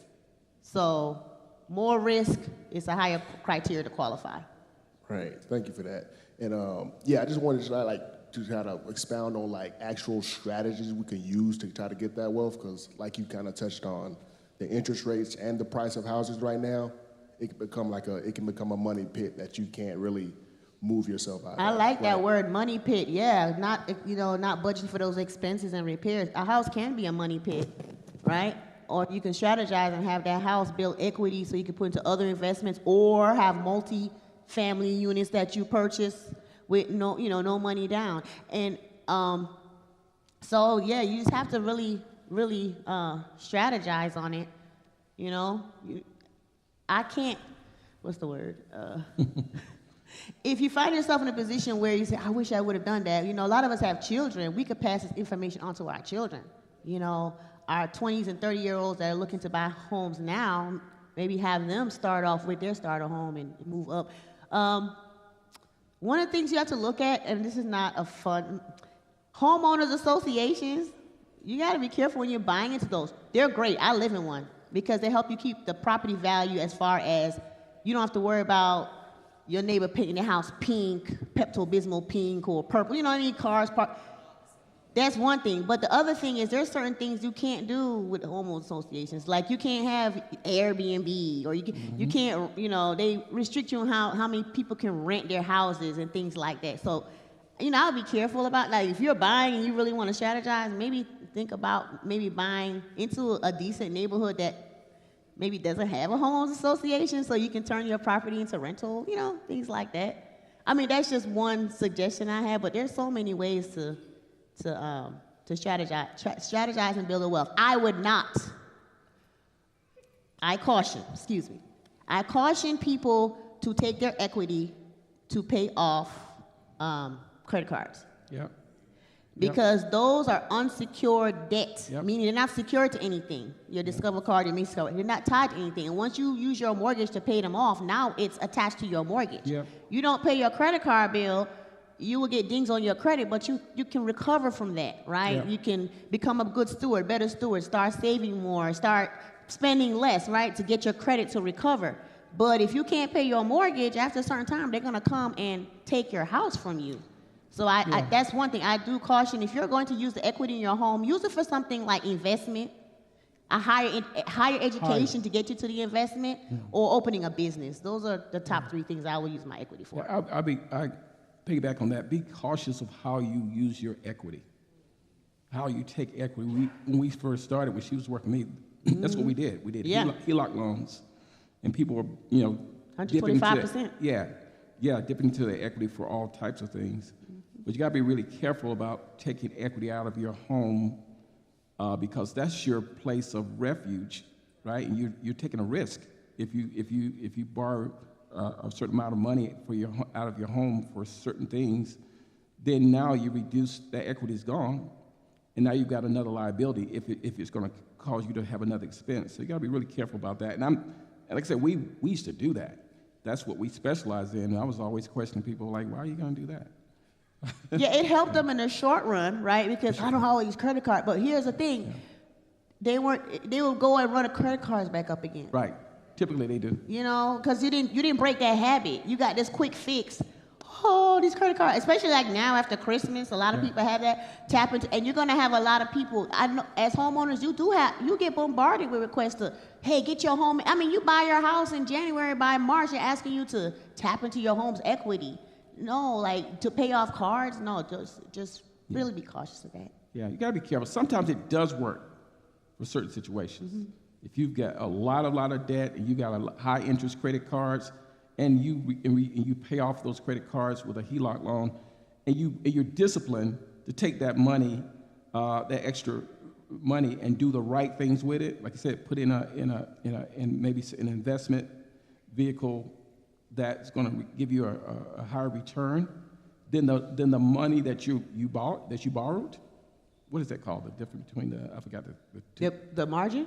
Yeah, what is it called? I forgot. The interest rate? But no, but it's if you're gonna make higher interest on that investment than the money that you borrowed, that could work. I can't arbitrage. Arbitrage, right? Yeah, the arbitrage. That's insurance. The arbitrage is significant enough where you see a significant return on your strategy. Then sometimes it makes sense. Right. But you have to really be careful about it. Oh, another way you can, like, if you already have a mortgage, is you can set up your payments on bi-weekly payments, and that also helps you pay your mortgage off faster. It's the same mortgage, just split it in half and pay it twice a month versus once a month, and then you can take off years off your mortgage by doing that. 4 more? Okay, we got 4 more, and we gotta take a break. Okay. 4 more we got to. She could do one. She could do a seminar by herself. All these speakers could do an all-day seminar by themselves. Is so much content. We're trying to push it into this short period of time. So really quickly, these 4, and then we're going to take a break. Okay, this question is for the both of you. Is it reasonable to borrow from your retirement account to purchase a home? A 401k? A Roth. What your retirement account? She said, yes. That's a matter of fact. A lot of people borrow from their they withdraw Or you could borrow it too. It's probably one of the only reasons that you should take from your 401k. That was one maybe. of those top 3 reasons, right? Because we talk, Yeah. you're utilizing your asset to get another asset. Yeah. Remember, investment, higher education, and investment, higher education. I forgot that one I said. It's 3 of them. But yeah, that's a good way. Now, there's a difference between withdrawing the money from your 401k and borrowing from the 401k. You may want to look at borrowing from your 401k because you pay yourself back if you have that ability, right? However, you do have that option to withdraw from your 401k. It's one of the 6 classes of hardship, right? That the government says, okay, you have a hardship, you could do a hardship withdrawal to use that to put down on your house. So whenever you're moving from an asset to an asset, that's typically a good investment. Yeah. Okay, hi.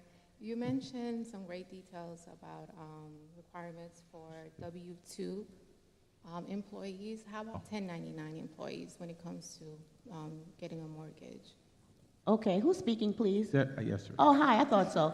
Okay, great question. As a 1099, commission, bonus, residuals, anything like that, is always, they're treated the same way as a self-employed person. Yeah. So you would need to show your 2 years, the recent 2 years tax returns that you filed. So right now we're looking at 2022 and 2023 tax returns because most people don't have to file tax returns till April 15th. For 24. So we average out your income for the recent 2 years. And I'm glad you brought that up because when it comes to that, a lot of people they take advantage, you avoid, which is a legal way to, you take advantage of your tax breaks. And when it comes to tax returns, we do not look at what you made gross, we actually look at what you paid taxes on. Right. So that is why we had to that's why some people revert to their bank statement loans, because when you look at your tax returns, your net income is a lot lower than what you actually made. So we need to look at your deposits to see what we can qualify you for. And so, yeah, with those, it's just the 2 years tax returns. Now, if you have a job right now and you're thinking of going and starting your own business, and at the same time you're thinking about buying a house, I encourage you to buy the house first with the job so you can qualify, so you don't have to have a 2-year history of having that business. It's good. It's good advice. Last one, we're going to take a break, guys. Last one. This question is regarding the HELOC. Yeah. Is the borrower obligated to purchase more insurance? You know, you have the first insurance on the original mortgage. Yeah. So will the borrower be obligated to purchase more insurance on the HELOCs? So I'm going to revert that to Floyd, but mortgage lenders, mortgage brokers, we cannot sell you insurance anymore. They stopped that over 15 years ago when you purchase a mortgage. It's not allowed, right? So when you have the mortgage, then that's something, as far as getting insurance, you talk to your insurance person, financial person about, hey, increasing your covering your assets that you have. But they're not done together. There's no requirement to purchase insurance when you get a mortgage. Matter of fact, we're not allowed to do that at the same time. Yeah. I thought she was talking about, what are you talking? I thought she was talking about the credit insurance. She was talking about for the home, right? You're talking about PMI? Oh, my bad. No, you don't have. No, it doesn't change. Remember, it's designed to where you're going to have 20% equity in the house anyway. Change. Yeah, so there's no PMI on home equity loans. Most of the times, there's no appraisal required either. That's why the loan to value has to be a certain threshold. Yeah. So some people go to 90% and they still don't charge PMI, but. Yeah. All right. Well, we're going to turn over to Dan. You want to just tell them we take a break? All right. Thank you, guys. Y'all. Appreciate it. Thank you for the questions. That's what I wanted to share. Thank you, Floyd. All right, thank you. Good job. Great job. All right, let's give it up for Carrie Ann Sidbury. Yeah. Good stuff. Good stuff. We're going to do a quick shout out, and then you've been sitting for a while. We're going to do a shout out, do a 10-minute break. Then we're going to bring it home. Has it been great so far, y'all? Yes? Wow. Been incredible. We want to shout out Brother Greg White. We're going to put his bio up. We can switch to that. You got that, Brother Floyd? Put Greg White's bio up. Sure. Quick shout out, and he's gonna have a couple of things to say real quick. I know y'all see him taking pictures. He's so much more of a brother than that. Known this brother for a long time. He's a native of Durham, North Carolina. Currently serves as the executive director for a home for everyone in DeKalb. That is his passion. Greg recently retired from the city of Decatur as the Parks and Recreation Director, serving the community for 30 years. As a staff member, Greg was the voice for the unhoused community and continues to be so, assisting with warming centers and cooling center logistics, providing food, clothing, words of comfort, established partners, and communication to patrons daily. The unhoused work began in 1994 when Decatur had one unhoused patron on the Decatur Square. See what happens? Starts real small and what things become. During the pandemic, Greg went home the first 2 weeks and thought about unhoused residents and worked the entire pandemic developing wonderful relationships with unhoused residents. The people sometimes we walk past, y'all, he made relationships with them. Greg established the Unhoused Working Group along with Meredith Swartz and Karen Kramer to improve communication and partnerships in August of 2023.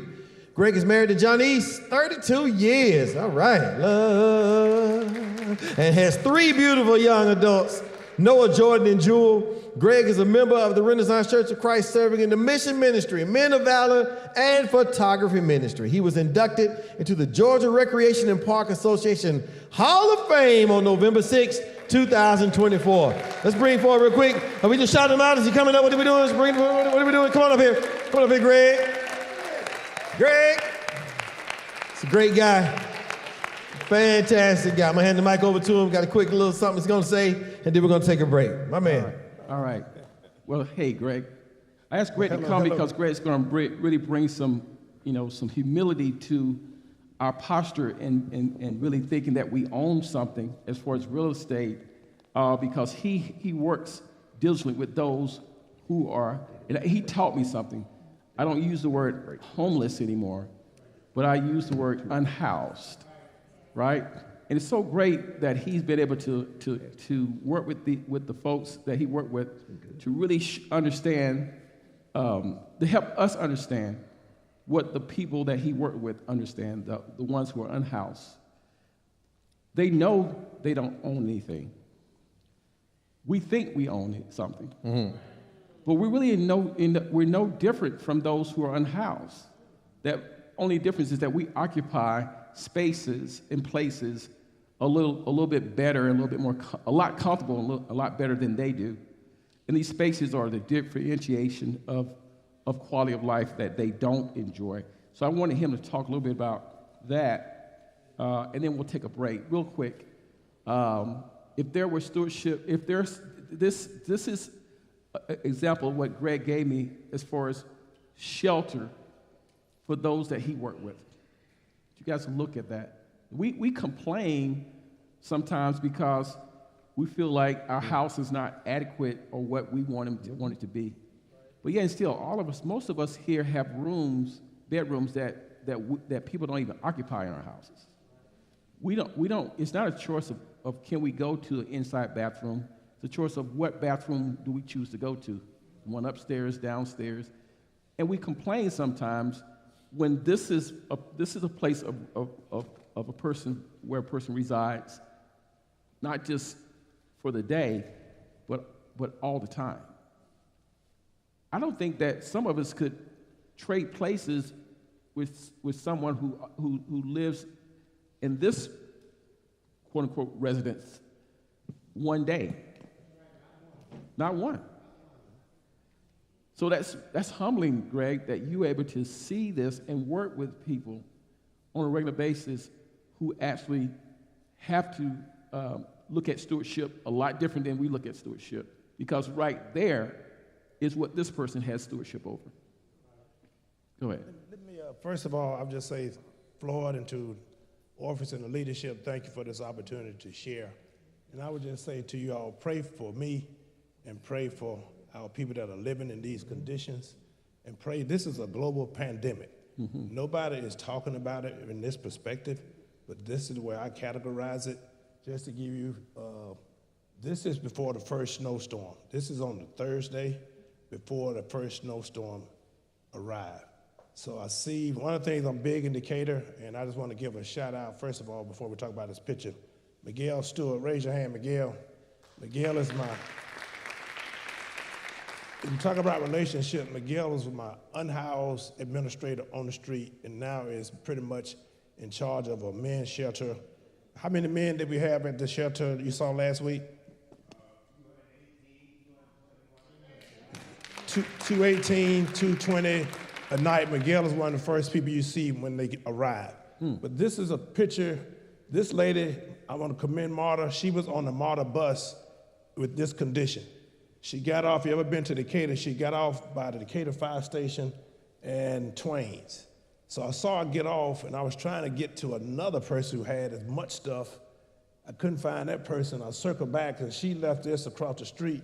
Right behind us is a Dairy Queen. I'm like, where did the person go? And the person went in the Dairy Queen. So I didn't know the lady, she didn't know me, but she had a wonderful smile. My approach to anybody that's unhoused, I'm about hope, and I try to look like Jesus Christ as I'm approaching you. This person she'd been on the street about 18 years, you all. She'd been on the street 18 years, but she was so delighted to go to the warming center, and that's where she is. You know what, the second storm hit. So she's been over at the ladies warming center. It's about 70 ladies over there. What we did, when you see this, what do you do with all this? So I took some of it with us, called relationship, called a neighbor in Decatur who doesn't look like us, a white friend. She took the other half, and it's in her garage. So you think about stewardship in this country, or stewardship we're talking about, what do we do with people that's living on the street? What do they do with their items when they have to be moved? So it's a heavy lift, and I would just say we talk about this stewardship, and we're talking about mortgages, we're talking about cash flow, and just think about some of my people, they can't even buy a bottle of water. You think about the waste in this country. The waste. You think about the waste in this country. Nobody in this country should live this way. That's right. Nobody should live this way, Floyd. Yeah, that's right. And so the question is, do you own more than they? Do you own more than these unfortunate individuals? And the answer is no. You don't own more, but you have stewardship over much that we need to be more benevolent about when we see these type of situations, and not just pass by and say, okay, man, there's another guy trying to get another dollar. Man, my goodness. That is not a good stewardship attitude to have. And I used to kind of complain when people came to the gas station and asked for money. But then I started thinking about how blessed I was and not really try to worry about why are you on the street? How'd you get here? Why don't you have a job? There's a whole lot of reasons why a person has to live like this. And we're just a couple of unfortunate situations to be in the same situation. So now what I do is keep some money in my car all the time. Don't try to go out there and get my money.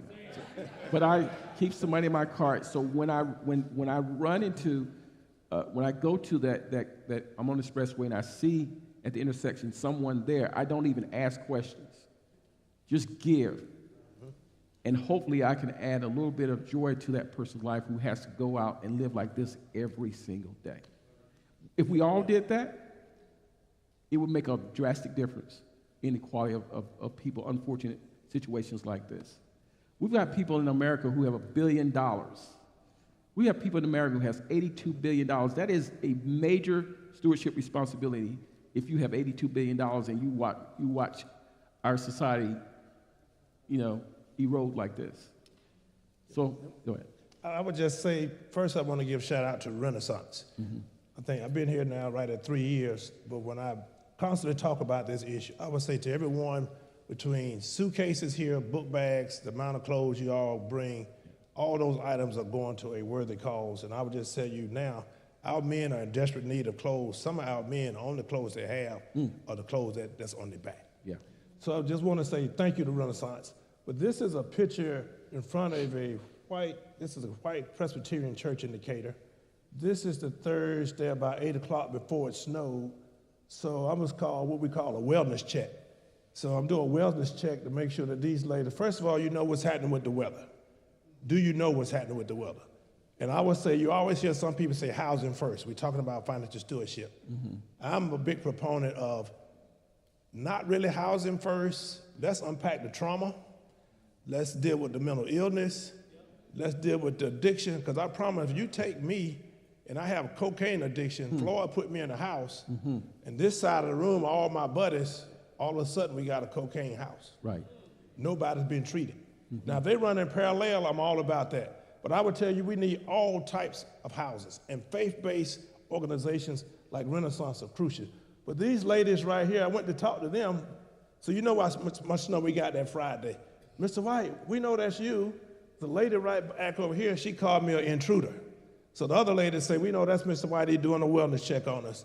None of these ladies wanted to go, and you can't make them go. So at that point, we did our due diligence.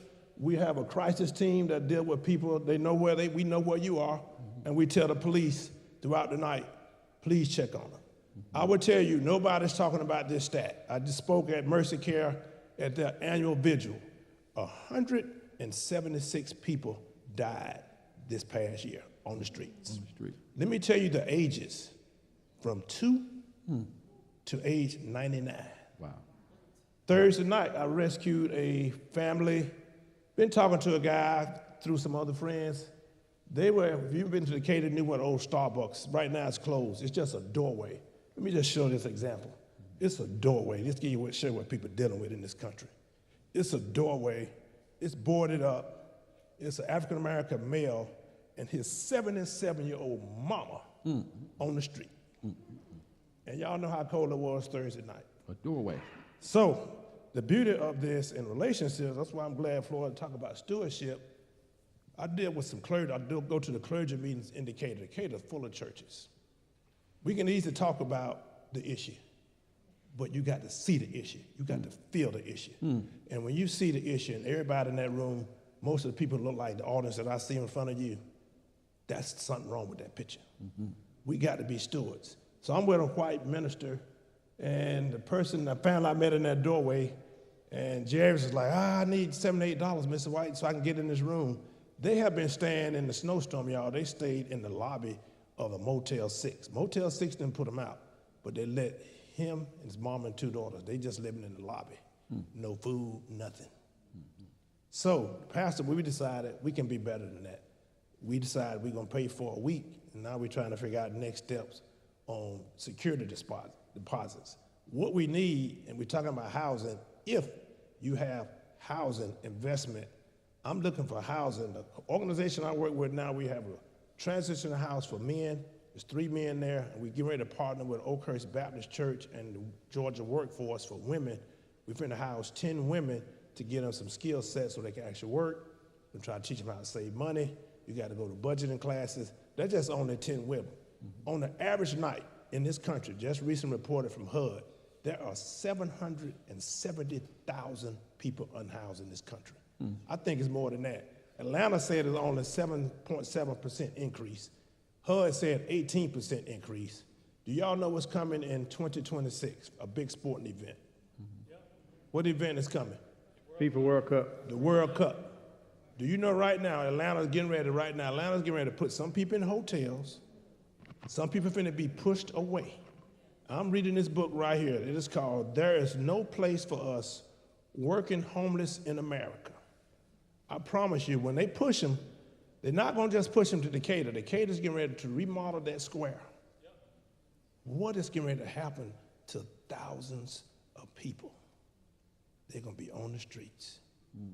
And I'm trying to get the people to wrap their head around this. I know what's on the street right now. Miguel can tell you what's on the street right now. We know. I promise you, it's gonna get worse. Places like African-American churches, we got to be positioned to be ready. We're talking about stewardship. We're talking about finances. How do we put our money? If you give somebody, I told somebody, just giving people $5. I brought this, and I won't be too long. I brought this to show you the importance of a martyr card. Marcus Brenham, we've been talking about this. I gave him an elevator speech. He got in touch with a board member in the cab. Then I gave the board member the elevator speech about how important this martyr card is. Miguel would tell you, on a cold morning in this country, we cannot house you for a night and put you out in the cold at 7 a.m. Anybody went outside Tuesday or Wednesday morning at 7 a.m.? Did you go out there with T-shirts and underpants or shorts on? It's cold. It's cold. This martyr card is crucial, round-trip ticket, so on a cold day, especially on a Sunday when libraries are closed, we're talking about stewardship, people can ride the train up and down and stay warm. I can't go to the library. I can't use the restroom. These are things we're talking about being good stewards. You think about our gym here at Renaissance. How do we use gyms? How do we use your transportation? If you have spaces that you know are empty, you've got all these landlords now chopping up houses. I'm like, help us. We don't have inventory. I was talking to Marcel. I said, Marcel, tell me about inventory. I'm looking for inventory right now that's really, really, really affordable. Developers are coming in saying, okay, it's affordable. I can tell you, I've been in meetings in Decatur. Affordable is $350,000, Floyd.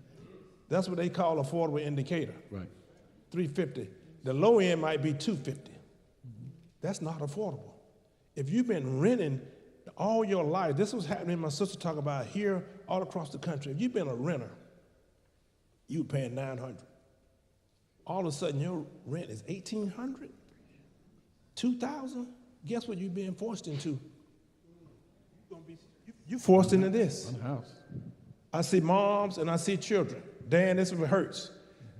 At 10 or 11 o'clock on a weekday, it's a mom and an African-American male that's 10 years old. This hurts. He's not in school. Think about his social development.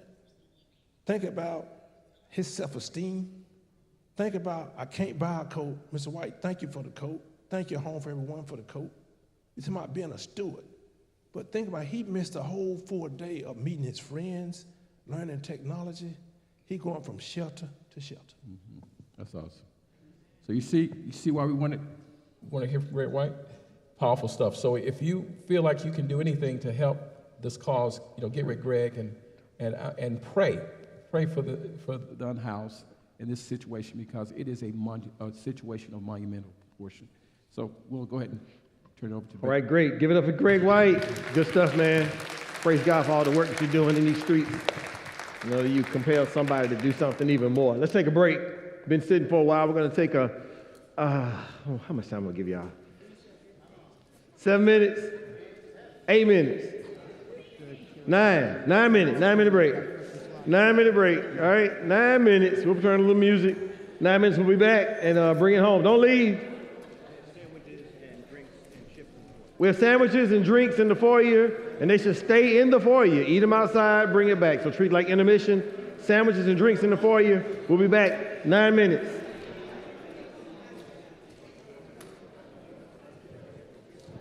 Good stuff, man. Yes, sir. Good stuff. Good stuff. Love you, man.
All right. All right. I know you can hear me out there in the lobby. With 8 sandwiches, you should have gotten 2. You would have been back in here.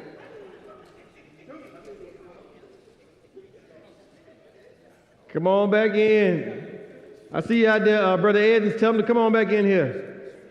I think we got the speakers out there eating too, y'all. So you can turn it up lightly. Turn it up light. Turn it up gently. We'll get started in just a minute. All right.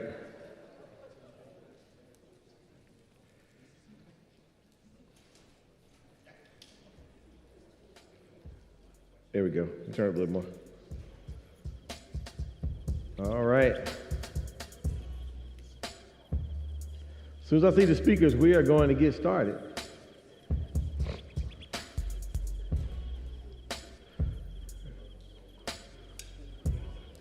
Right. Oh, she's got to answer a question. Is she charging? She can get some money, man, with all these questions these folks got.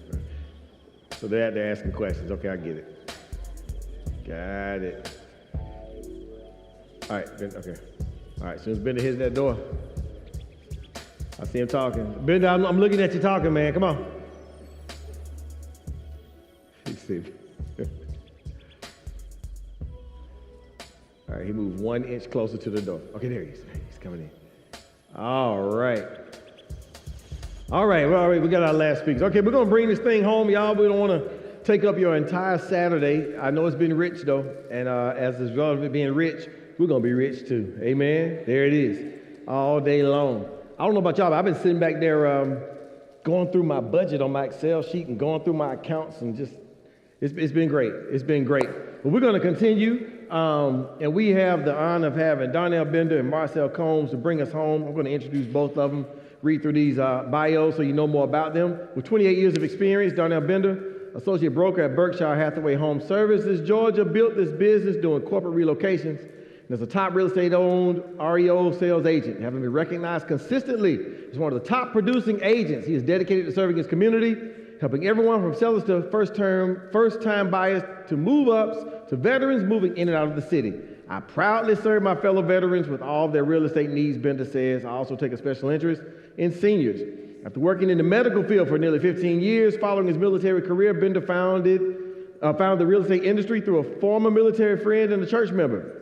I was told I had such a great personality and people skills, he remembers.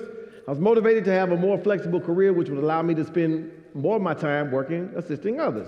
During the pandemic, Bender found success and positivity participating in various programs at Berkshire Hathaway Home Services, such as the DEI Council, along with the Leadership Excellence and Accountability Program. In between these 2 programs, he also found professional development and success, earning himself yet another year in the top producers sales club of the 19th year from the Atlanta Realtors Association. You know anything about him? When he sells a house, he said, "Doggone, that Bender done did it again," or something he says along that line. With decades of experience and patience, Bender credits his long and successful career to his ability to build relationships and trust with his clients.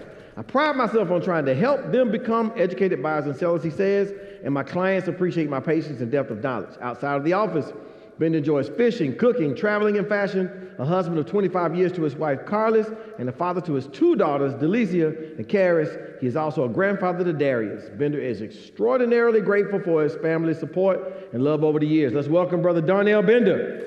Come on up. And then we'll switch over. We're going to show Marcel's right now. Marcel Combs. Marcel brings nearly 24 years of expertise to the metro Atlanta real estate market with a unique blend of experience in both general, resale, and new construction sales. Marcel worked as a new home sales specialist for over 11 years with 2 of the largest national builders across the country, gaining invaluable insider knowledge that he now uses to benefit his clients. He has also spent over 13 years serving clients as a general sales agent on the resale side, so he has a wealth of knowledge in all aspects of residential real estate sales, whether helping buyers find their dream home or assisting sellers in maximizing their property's value. Marcel is passionate about delivering exceptional service and results. His deep understanding of builder strategies and the local market gives his clients a significant advantage, allowing them to navigate the complexities of real estate with confidence. Known for his personable and professional approach, Marcel has a talent for connecting with clients from all walks of life. His ability to meet people where they are and tailor his services to their unique needs Set him, and I'm going to say and her, because Stephanie is in real estate as well. Set them apart from the competition. Whether you're buying, selling, or exploring options in new construction, Marcel is dedicated to making your experience smooth, rewarding, and successful. His commitment to helping clients achieve their real estate goals has made him a trusted partner and a proud Falcon fan in the metro Atlanta area. Let's give it up for Marcel Combs. Brothers, bring us home and give us some of that good knowledge. Thank you, thank you. Man, that was almost like one of those introductions for the Lakers or something, right? Good deal. We're indeed grateful to Orpheus and Floyd and the leadership at this congregation for allowing us this opportunity to share what we've experienced as licensed real estate agents and as an associate broker with our congregation. It's just a blessing. And I consider it an honor also to partner with Marcel in doing this. I consider him one of my friends, even outside of the real estate industry. Marcel, I don't know if you ever follow him, he's taking a picture of everything. So I'm usually, whenever I go to real estate sites, when he was doing new construction, I could always rely on being able to have conversations with him to help me and my clients to make great decisions. So I'm indeed honored to be here on this morning. So what we're gonna try to do is, we got a lot of slides to cover and a little time, and then we wanna give you guys some time for question and answer with us. But we're going to try to go through 7 steps to buying a home. That's dealing with the consultation, that is meeting with the agent, and I'll just highlight each one and then we'll go through the 7 steps. But consultation, the pre-approval, we're just gonna skim through that because Carrie did such an excellent job on that. And then of course, the home search, Marcel is going to tackle that for us. Then of course, what does it take to make an offer? I'll be dealing with that. And of course, negotiating the offer and doing a home inspection, then the appraisal process, title search, and then of course closing. So we're going to be tackling quite a bit with this particular presentation. So hope you guys sit down, buckle your seatbelts, and we're going to be zipping through this pretty fast. So the first thing, of course, we're going to be talking about is the consultation with the real estate agent. I believe the process starts here simply because on your own, most people don't understand what their next steps should be.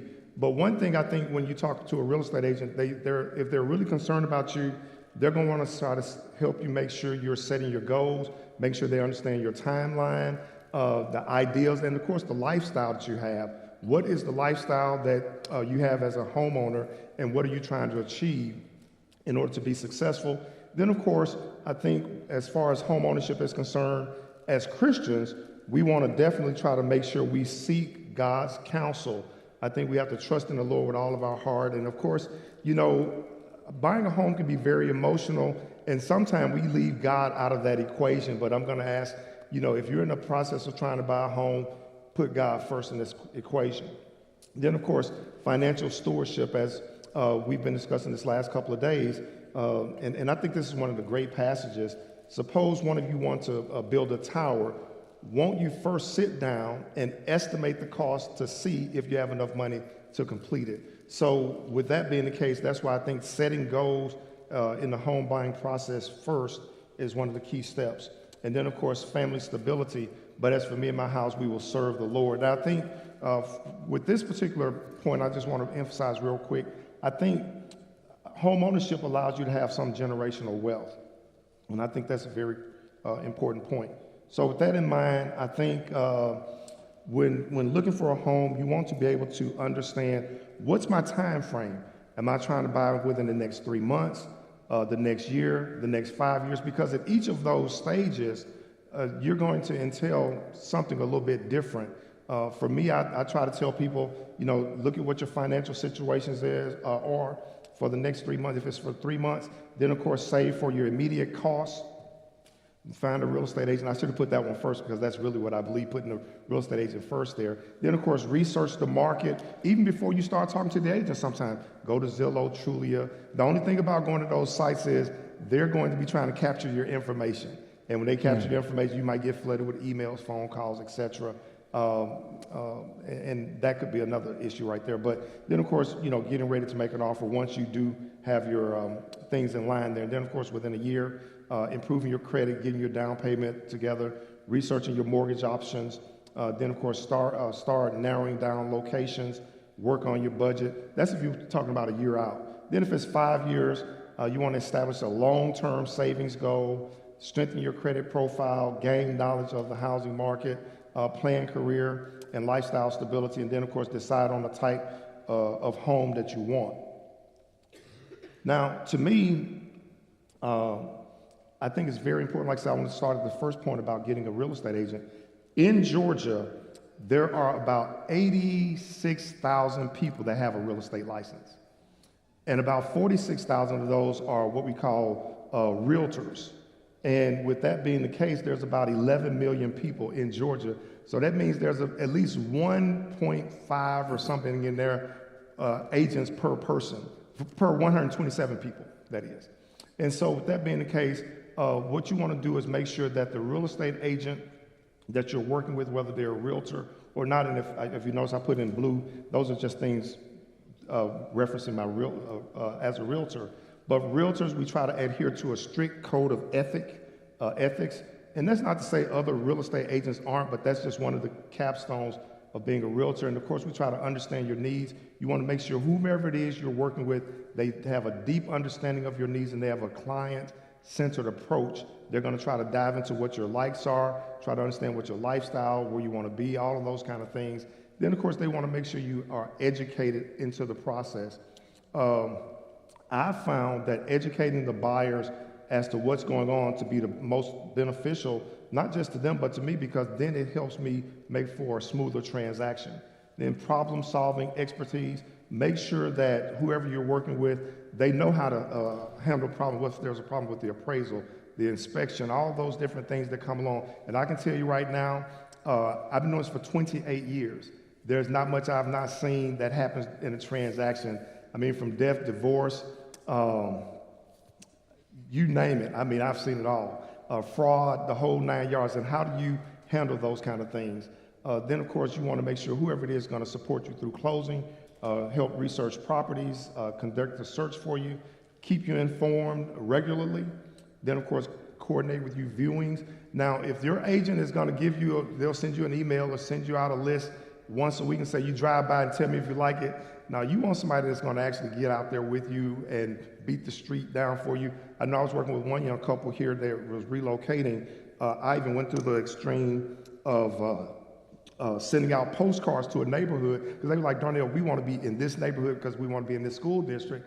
So I sent out postcards to the neighborhood because I was saying, hey, you know, this is where they want to be. And of course, that was one of the successful things that I tried to push out as well. Then, of course, trying to keep you informed, making sure you have somebody that's going to communicate with you regularly on the conditions of the market, because the market, it changes. So just because you see a report of something going on in Alpharetta doesn't mean it's going on down here in Fairburn. Or just because you see something going on over in Stockbridge doesn't mean that's the same thing that's happened up in Decula or Duluth. So our market here in Atlanta is very diverse. So you want to make sure somebody's going to be able to keep up with what trends are going on. And then, of course, coordinate the viewings for you. And I sort of mentioned that already with property research. Then, of course, facilitate communication. Make sure, you know, I have people in real estate that I know that are 19 years old up to about 80. I was working with the office in Dunwoody. I had agents up there at 80-something years old. And so their level of communication is different. So you want to make sure whoever you're working with, they can communicate at the level that you're comfortable with, be it through text, phone, email, and just how they communicate in general. Then, of course, professional networking realtors or agents that work with other agents. Like I said, Marcel and I try not to be adversarial with any agent because we need each other in this kind of industry. And so we always networking with other agents. So you want to make sure whoever you're working with, they are that kind of agent.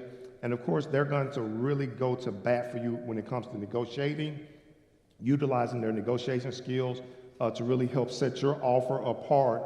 A while back during the pandemic, or a little bit before the pandemic and during the pandemic, I don't know if you guys saw how people were overbidding for houses, $20,000, $30,000, $40,000, $50,000.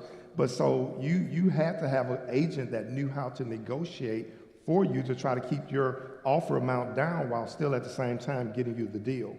Then, of course, working out your due diligence. that is helping you get your inspections done and things of that nature. Then, of course, just having time efficiency. That's another aspect of having a good real estate agent. Now, I bring up fiduciary duties because anytime the agent is not loyal to your cause, they're violating the fiduciary duties. And that is, just remember this little concept, old car. Obedient, in other words, they need to obey their client's lawful instructions. Loyal, that is, that they're going to act in your client's best interest. Disclose, they're going to disclose any material defects during a transaction or for a transaction, including your relationship to the party. Then confidentiality, they're going to handle your transaction with confidentiality. And then, of course, keep records of all the money and property involvement in the transaction. Of course, handle it with reasonable care. You must use reasonable care. That is, the agent must use reasonable care, skills in handling their client's business. And like I said, I've been doing this a long time. And anytime you go to GRIC's website, that's Georgia Real Estate Commission website, you can see a plethora of people that have been penalized for violating their responsibilities as an agent. And of course, you'll see that there's some agents in the transaction that represent the buyer side and some represent the seller side. When you go to a new home community, that agent on site, their job is to represent the builder. Of course, they're going to be fair and impartial for the most part, but the thing is, they don't represent your best interest totally. So you want to make sure you have a dog in the fight for you as well. Here in Georgia, it's actually a Georgia state code that if your agent claims that they're representing you as a client, they have to be in a buyer broker's agreement with you. In fact, across the state, there was several class action lawsuits that where a lot of people, they were not getting the right kind of broker's agreements, and they weren't, disclosing commission and compensation. But here in Georgia, we've always had one of those things. Well, not always, but for a long time, we've had where you had to enter into a brokerage agreement. But the thing was, people get you to hop in their car real quick. They'll start taking you out. Not anymore. If the person is going to work with you, the first thing they got to do now is sign that agreement. So don't be surprised if you say, Marcel, can you take me to look at this house? I just saw it around the corner. Marcel's first thing is going to be like, we need to sign an agreement. Even if it's just for me to do this today, we need to sign an agreement. And the other thing is, here in Georgia, we have in Metro Atlanta, we have two different systems, Georgia MLS, FMLS. And of course, these are available to most agents. Not all companies use both systems, but if they do, you'll find that trying to work with multiple agents, if you found a house that you got 2 or 3 different people from 3 different companies trying to call you, it can be very frustrating, be very confusing, a lot of wasted time. But working with one agent, of course, that eliminates confusion, saves time. Of course, you get more personal and faster reaction from that particular person. Then, of course, as a buyer's agent, your buyer's agent should be able to show you both listed and unlisted properties. So that is, if the property is for sale, you see a sign from, say, Coldwell Banker, Metro Brokers, Keller Williams, whoever it is, they should be able to show you a listed property, and if it's a for sale by owner, they should be able to work out something with the owner on your behalf, and even work with you on foreclosures as well. Now, a professional agent can simplify the search. Of course, we have access to Georgia MLS and FMLS. Do not think Zillow is equivalent to FMLS and MLS. It's not the equivalent. Although Zillow is a powerhouse in the industry, it still is not at the same level of having Georgia MLS and FMLS. And of course, as agents, we oftentimes go on tours, especially if you follow this guy right here, you'll see Marcel. He'll be out at some subdivision somewhere with a video introducing you to a house or a video. And that's what we as agents do. We try to go out and we make sure we know what's going on in the community for you. And then, of course, our experience. With our experience, that helps with your transaction. Then, of course, our being able to have professional contacts. I've been knowing Carrie Sitberry for over, like 20 years in the industry, and Marcel Floyd, got insurance agents in here. I mean, a plethora of people to try to make sure we have a great transaction. And now, the laws have changed a little bit concerning compensation as of last year. The buyers are actually responsible for the buyer's broker compensation. But the thing is, in Georgia, as it is with a lot of places, that is all negotiable. That percentage is negotiable. It's not always the same dollar amount, but it is negotiable. And the thing is, prior to showing, most agents are going to clarify with their particular listing agent how much the commission is, and then of course they may negotiate that beforehand, and sometimes if it's even done afterwards. But the thing is, it's got to be in writing across the board. Most times it's going to be ahead of time, because of course even at the closing we have to make sure we remind each party of the payment details. And then of course even with the listing or the seller is responsible for their commission. But in Georgia, most of the time you're going to see them doing a cooperating agreement where they are paying something towards the buyer's brokerage agreement.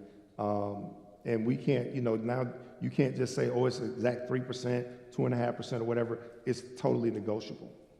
You want to add anything? Just tell me if you want to add anything to what I've said. Okay. All right, good deal. Let me move on here. Exclusive buyer brokerage agreement. As I said, you can have a showing agreement, but what agents are going to try to get you to do is actually have an exclusive buyer brokerage agreement, which obligates you to them and them to you. And so that exclusive representation, then it's going to help make sure you have an in-depth person who has in-depth knowledge of the market working with you, being able to negotiate on your behalf, then of course help you access properties both on and off the market, and of course try to streamline the process. Now, once you've sort of gotten past the fact of having an agent, being able to calculate your budget, like Florida said, this is like crucial. And a lot of agents, a good agent is going to have tools for you, either an app or like, I know I have like a booklet, it's called your lifestyle planning guide, and it'll help you sort of put into place a budget. And I think all too often, I grew up in a broken home. My mom, I want to say after divorcing my dad, may have had a 12th grade education, but when I think about those things, the reason I bring this up is because we weren't all taught how to budget. I bought my first house at 19, lost it at 22. So it took years, and even now it's a struggle day to day because life changes, life happens. So we have to try to prepare for it, like Floyd and I think on yesterday was Sellers, Tanya, was pointing out, we got to try to prepare for those things as best we possibly can. And now, here's a quick question before I turn this over to Marcel. Here are 13 essential questions a buyer should ask a real estate agent when interviewing them. Number one, how long you been in real estate? Your friend Joe may have been a good friend, but you're talking about, in this case, more than likely $300,000 of your money, because it's very hard to find something less than $350. That's just the reality. So if you want to live in a nice, comfortable environment, you're going to be over about 300. So at least over 350. Joe is a good friend. You love him, you trust him, but you may not want to trust that $350,000 with Joe right now. You may want to say, Joe, let's figure out another way. Maybe you can work with the other agents, something where y'all can do a referral fee, something. That's just me now. Marcel might have a different take on that, but I value experience. And then, of course, how familiar are you with the area where you want to buy it? Just because a person lives in Fulton County doesn't mean they know about Gwinnett County unless they've lived in Gwinnett County. And I've been able to live in several of the metro areas. And even as an agent, Marcel will tell you, going from one side of town to the other, you have to stay up on your game, being involved with other agents to keep abreast as to what's going on. Then, of course, you work primarily buyers or sellers, because some agents like to specialize with one or the other.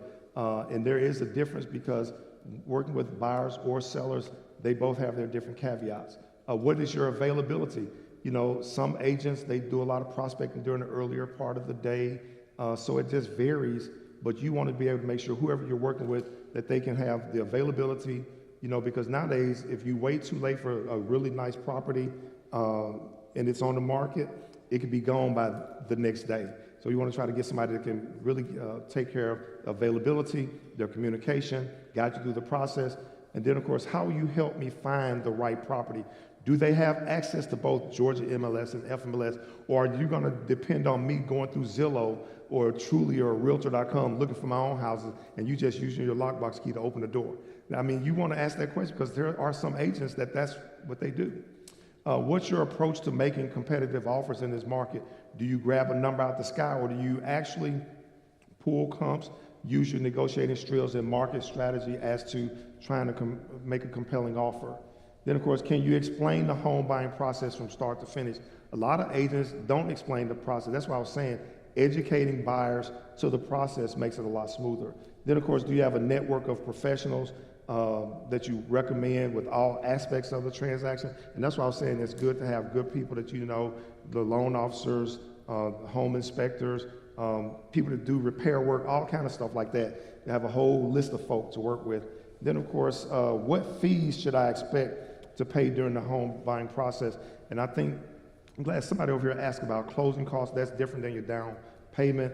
Then, of course, you still have you have a home inspection, your appraisal fee. So all those kind of things, you want to make sure that person can explain that to you. And then, of course, what happens if the seller doesn't pay your commission? How can we work something out that the commission is, we don't call it commission, it was compensation. Compensation is taken care of. Then, of course, can you provide references from your past clients? What's your track record? You want to know what kind of business person they are as well. Then, of course, I believe having what are their national, state, and local affiliations, because oftentimes those national, state, and local affiliations require them to do additional training. We all have to have continuing education each year, but some of those organizations try to get you to do a little bit more. And, of course, overcoming various snags during the real estate transaction, which sort of ties into your experience. Then, of course, make sure they're asking questions to you also to get to know your taste, lifestyle, family, and furnishings. And now I'm going to kick the ball over to Marcel, if I can. Okay, of course, getting pre-approved. Now, Carrie did an excellent job on talking about the mortgage part of it. Now, there's a difference when you start looking at qualifications. You have what we call pre-approval, and that's basically you're setting all your financial parameters for search and helping you understand your buying power, informing sellers now that you are qualified to make an offer, and you're strategically positioning yourself to be in front of other buyers. So when you get pre-approved, you basically have gone through the underwriting process. You have given all your documents to the lender so they can give you a pre-approval with what they call conditions, based on you going out and finding a house and the house appraises or what have you. But that's a lot better than what we call a pre-qualification. Pre-qualification, you just basically on the phone, give them general information. They have not verified anything. So let's say Darnell is a listing agent and I'm representing you as a buyer, and we have a pre-qualification. And let's say they have multiple offers, and I send that pre-qualification over with our offer, which states that this person, based on our verbal information that we received from this buyer, they are pre-qualified for $350,000. Another buyer comes on and said, based on our underwriting criteria with us verifying income and all of this, then this person is pre-approved. Who do you think is going to get that deal? The pre-approval. So get your pre-approval intact before you go out looking for houses. Even if you're not ready right now, still have that, because it's best to have than to need and not have. And of course, when you're applying, once again, Carrie covered this on the things that you'll need for your pre-approval. So this is in a nutshell. You can do a screenshot of that, and that will let you know what you need to do. Now, these are questions to ask when you're looking for your ideal home, because you have to take all these things into consideration. Just because you see really nice homes way, way on the other side, but then you work way, way on that side, you got to think, do you want to get up extra early in the morning to commute to work? So you have to take all these things into consideration. How do you commute to work? Have special needs education for a child? You have to look at that. Do you have preferred school districts, type of communities, styles, features, of course, likes, dislikes? What are your must-haves and your features? What's your time frame? What's your lifestyle activity? So you have to look at all of these things when you're looking at purchasing a home. Now, of course, your finances a lot of time will dictate where you're going to end up. But even with that, you still need to keep all of these things in mind when you're looking at your home search. Now, of course, when you're looking at your home search, once again, defining your lifestyle. These are really nice homes. You got some homes that are in HOA areas, and we talked about that with homeowners associations. Some people don't like homeowners association. If you have an 18-wheeler, you're a truck driver, and you tend to drive your 18-wheeler home, guess where you don't need to be? You don't need to be in the HOA. You need to be out somewhere in a rural area, somewhere where you got land, where you can park your vehicle comfortably, because what happens is when people spending money, you spend a lot of money on your home, you feel that you can do what you want to do, when you want to do it, and how you want to do it. But like Carrie mentioned earlier, you're talking about keeping the value up of your homes. Ever gone through a neighborhood and anything goes? You see people parking all on the grass. You got barbecue grills in the front, in the driveway. They don't cut the grass. Now, if you're looking for a home, guess what you're going to do when you go into that neighborhood? You're going to try to keep going and go back out as quick as possible. Your HOA will allow you to be able to, quote-unquote, police that. Now, you have some HOAs, they're a little bit extra, so to speak, and when you got those situations, you might want to volunteer to be on the board.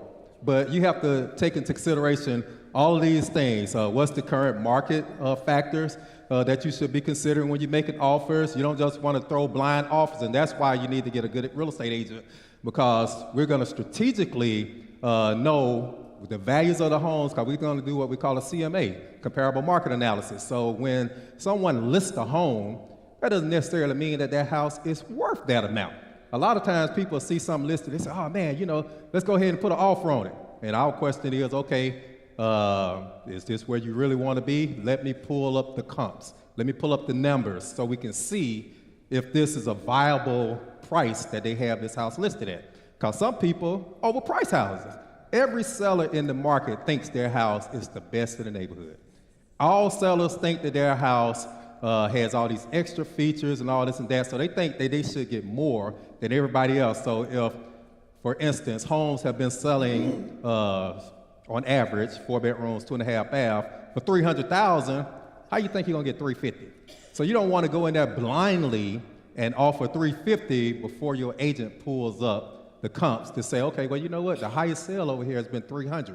If they're trying to get $350,000, they need to justify that. Well, we changed the carpet. We just painted on the inside. Well, do you see the pictures of all these other listings that recently sold? They upgraded and they did all the new kitchens. They did all these other things, hardwoods throughout the main level. So as we go throughout there as agents, we're trying to work on your best behalf in order for you to get the best deal and come in where we need to be coming in, because some people go directly to the sellers, and guess what? When you go to that listing agent representing the sellers, they have the seller's best interest in mind. So they're gonna tell you, oh yeah, it's worth every bit of $350,000, and then you spend too much money for a house.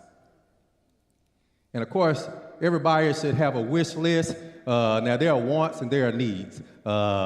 Just because you got stuff on your wish list doesn't mean that all your wishes gonna come true, right? And so you have to keep things in perspective. That's why we talk about stewardship. And I tell people to get the needs out first before you start talking about the wants, because your wants or your wish list, and we'll take all these things into consideration, because best case scenario, we will find everything that you're looking for as far as the extra, based on what your buying power would dictate for us to be able to have. But we still want to be practical, and most buyers, by human nature, of course, they want to purchase way more most of the time that they can either get pre-approved for, or what they are willing to pay per month. And like Carrie talked about earlier, you might get pre-approved for this amount, but when you say, okay, what do you want to pay comfortably per month, based on what Floyd talked about, how much money you have left over, not your gross, but your net, then is it conceivable for you to say, okay, you know what?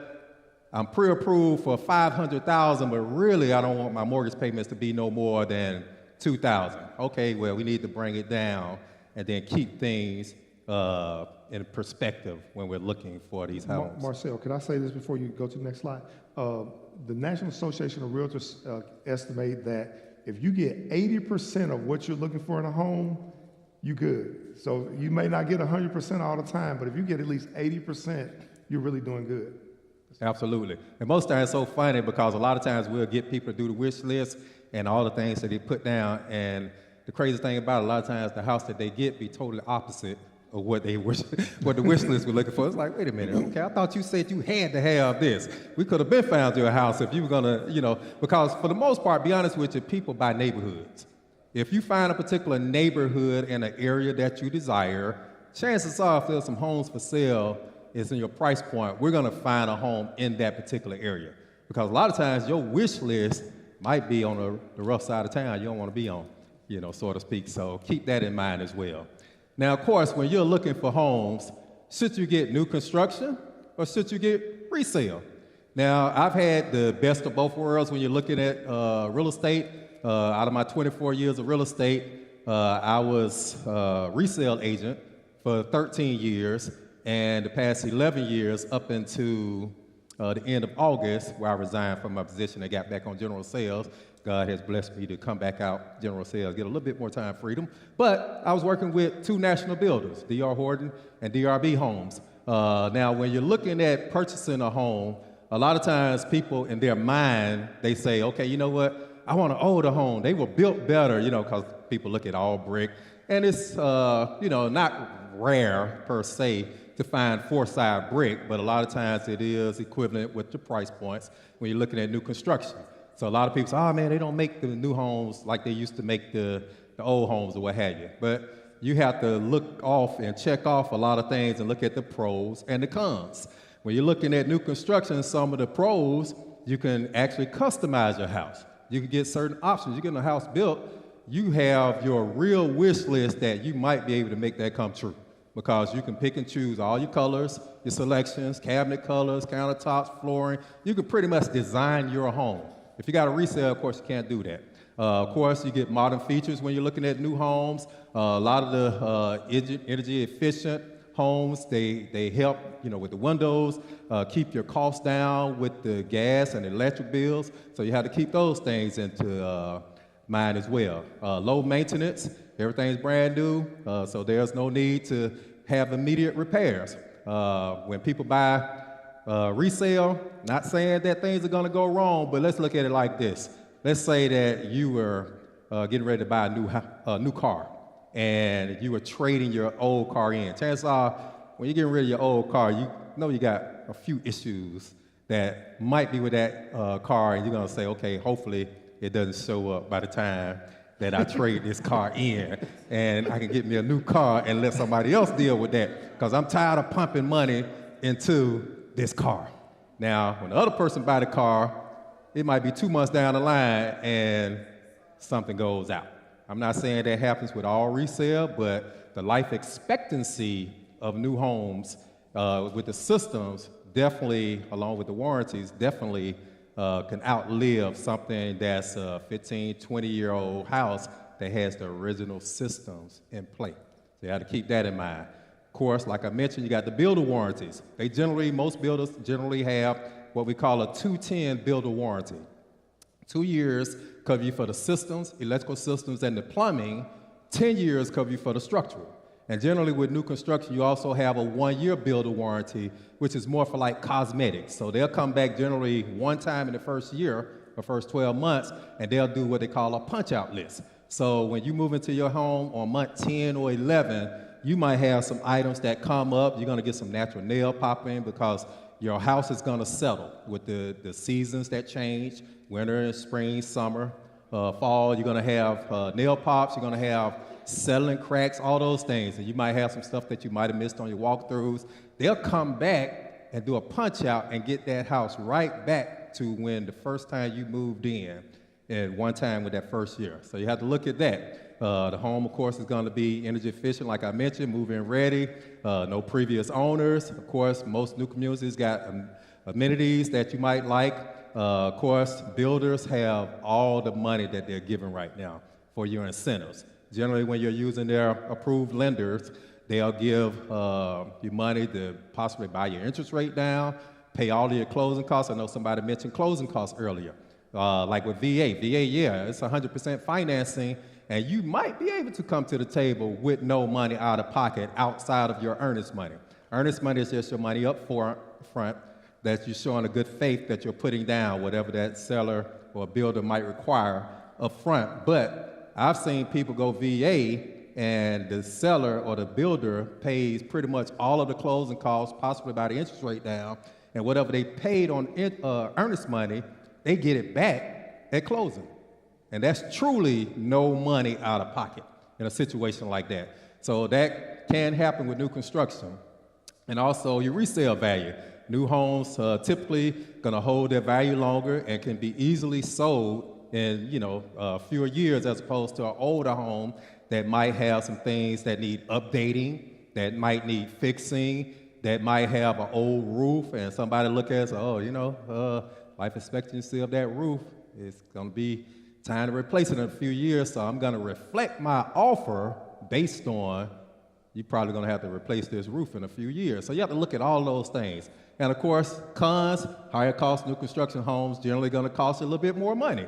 But you have to think too, even though it costs more, what's the difference on the monthly payment? Because when you look at things financed over a 30-year period, then the cost might be $50 more, even though it might be $40,000 higher than a resale. So you look at that aspect and say, okay, you know what, $50 a month extra to get what I want with the life expectancy assistance, it might be something that works out to benefit me. Of course, limited negotiations with the builders.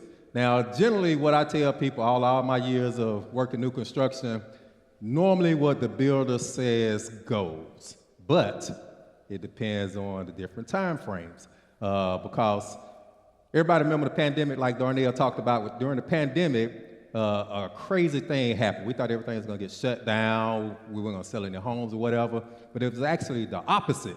It's almost like people say, okay, you know what? We're starting to work from home. I need a bigger house. I got all this equity. You had the iBuyers, which we'll talk about a little bit later. They started coming in with the investors, overbidding, trying to get homes. So it's a supply and demand situation. The demand was high because the supply was low, pushed up the prices to crazy numbers. So you had people that was doing multiple offers or what have you. So generally, you have no negotiating power when it comes to situations like that because you're just trying to get the deal. In today's time, you got a little bit more inventory. Interest rates have gone up. You got inventory that's standing now. It's called standing inventory. So now the negotiations with the builders are a little bit more flexible. And this is a tip for everybody because here again, me working in the industry or what have you for 11 years, the best time, y'all want to know the best time when to buy new construction regardless? You say, what now? Not necessarily, but the end of the month or specifically the end of the quarter, especially when you're dealing with national builders. Because national builders have their projections nationally. They have their quotas that they need to meet. Just like Darnell talked about earlier, or Floyd talked about earlier when they start talking about their projections and then their actual. Well, all national builders have projections that they have to meet. And when it gets to the end of the quarter and they haven't met their numbers, guess what they start doing? They tell us as agents sitting on site, they like, look, I'm gonna give you what we call back pocket money. So if this house is listed at $450,000, we're willing to take off $30,000, but don't tell them right off the top. So you're gonna work your way back and say, okay, you know what, house listed at $450, how about if we can get this for you at $440? Okay, let me go back, like car salesman. Let me go back to my manager and see if we can do something better, what have you. Go back to them. Okay, you know what? If we can get you in here at 4:30 today, would you be ready to write? You know what? Let me go to the VP of sales, see if I can get, because we already know we got $30,000 because end of the quarter, we got to meet our numbers.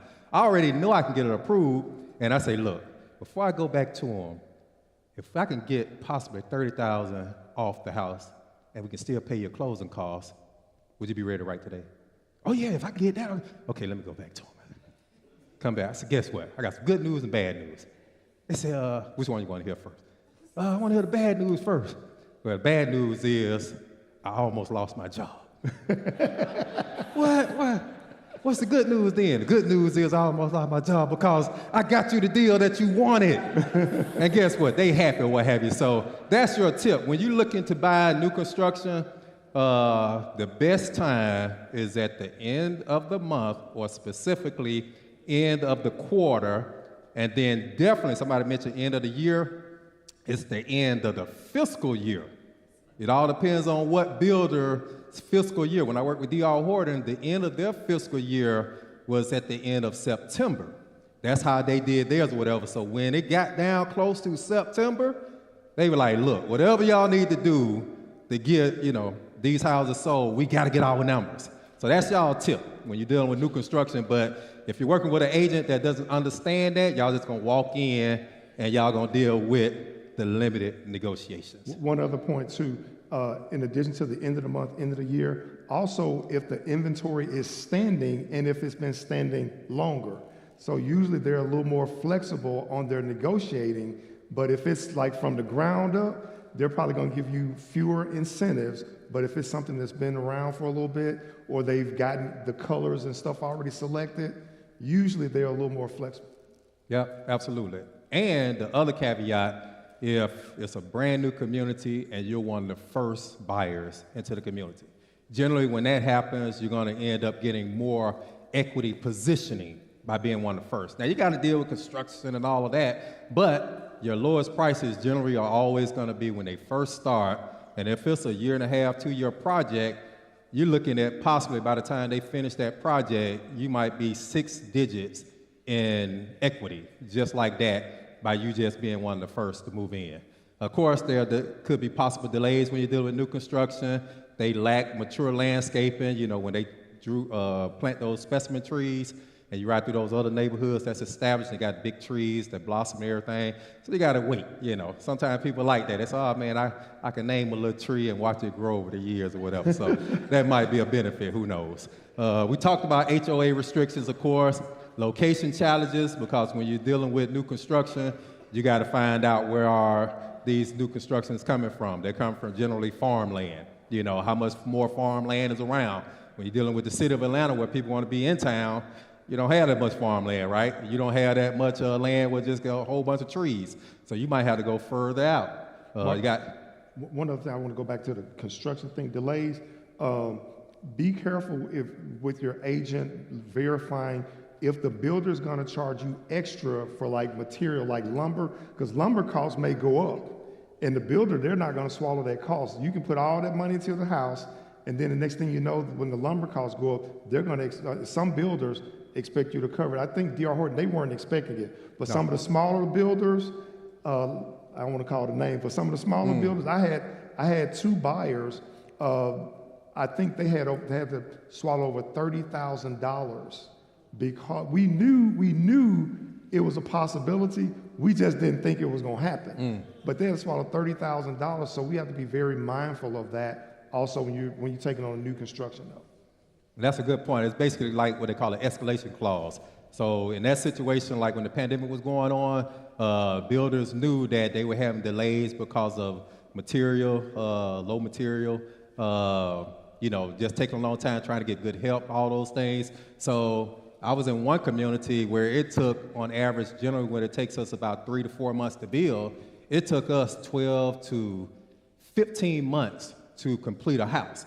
Now, by the time that house was completed and a person did a contract a year ago, chances are the values have gone up. So builders, most of them, the one I work with, they didn't do this, but a lot of builders put in their contracts, which if you have a good agent, they'll know the questions to ask, because you don't want to go in there blindly.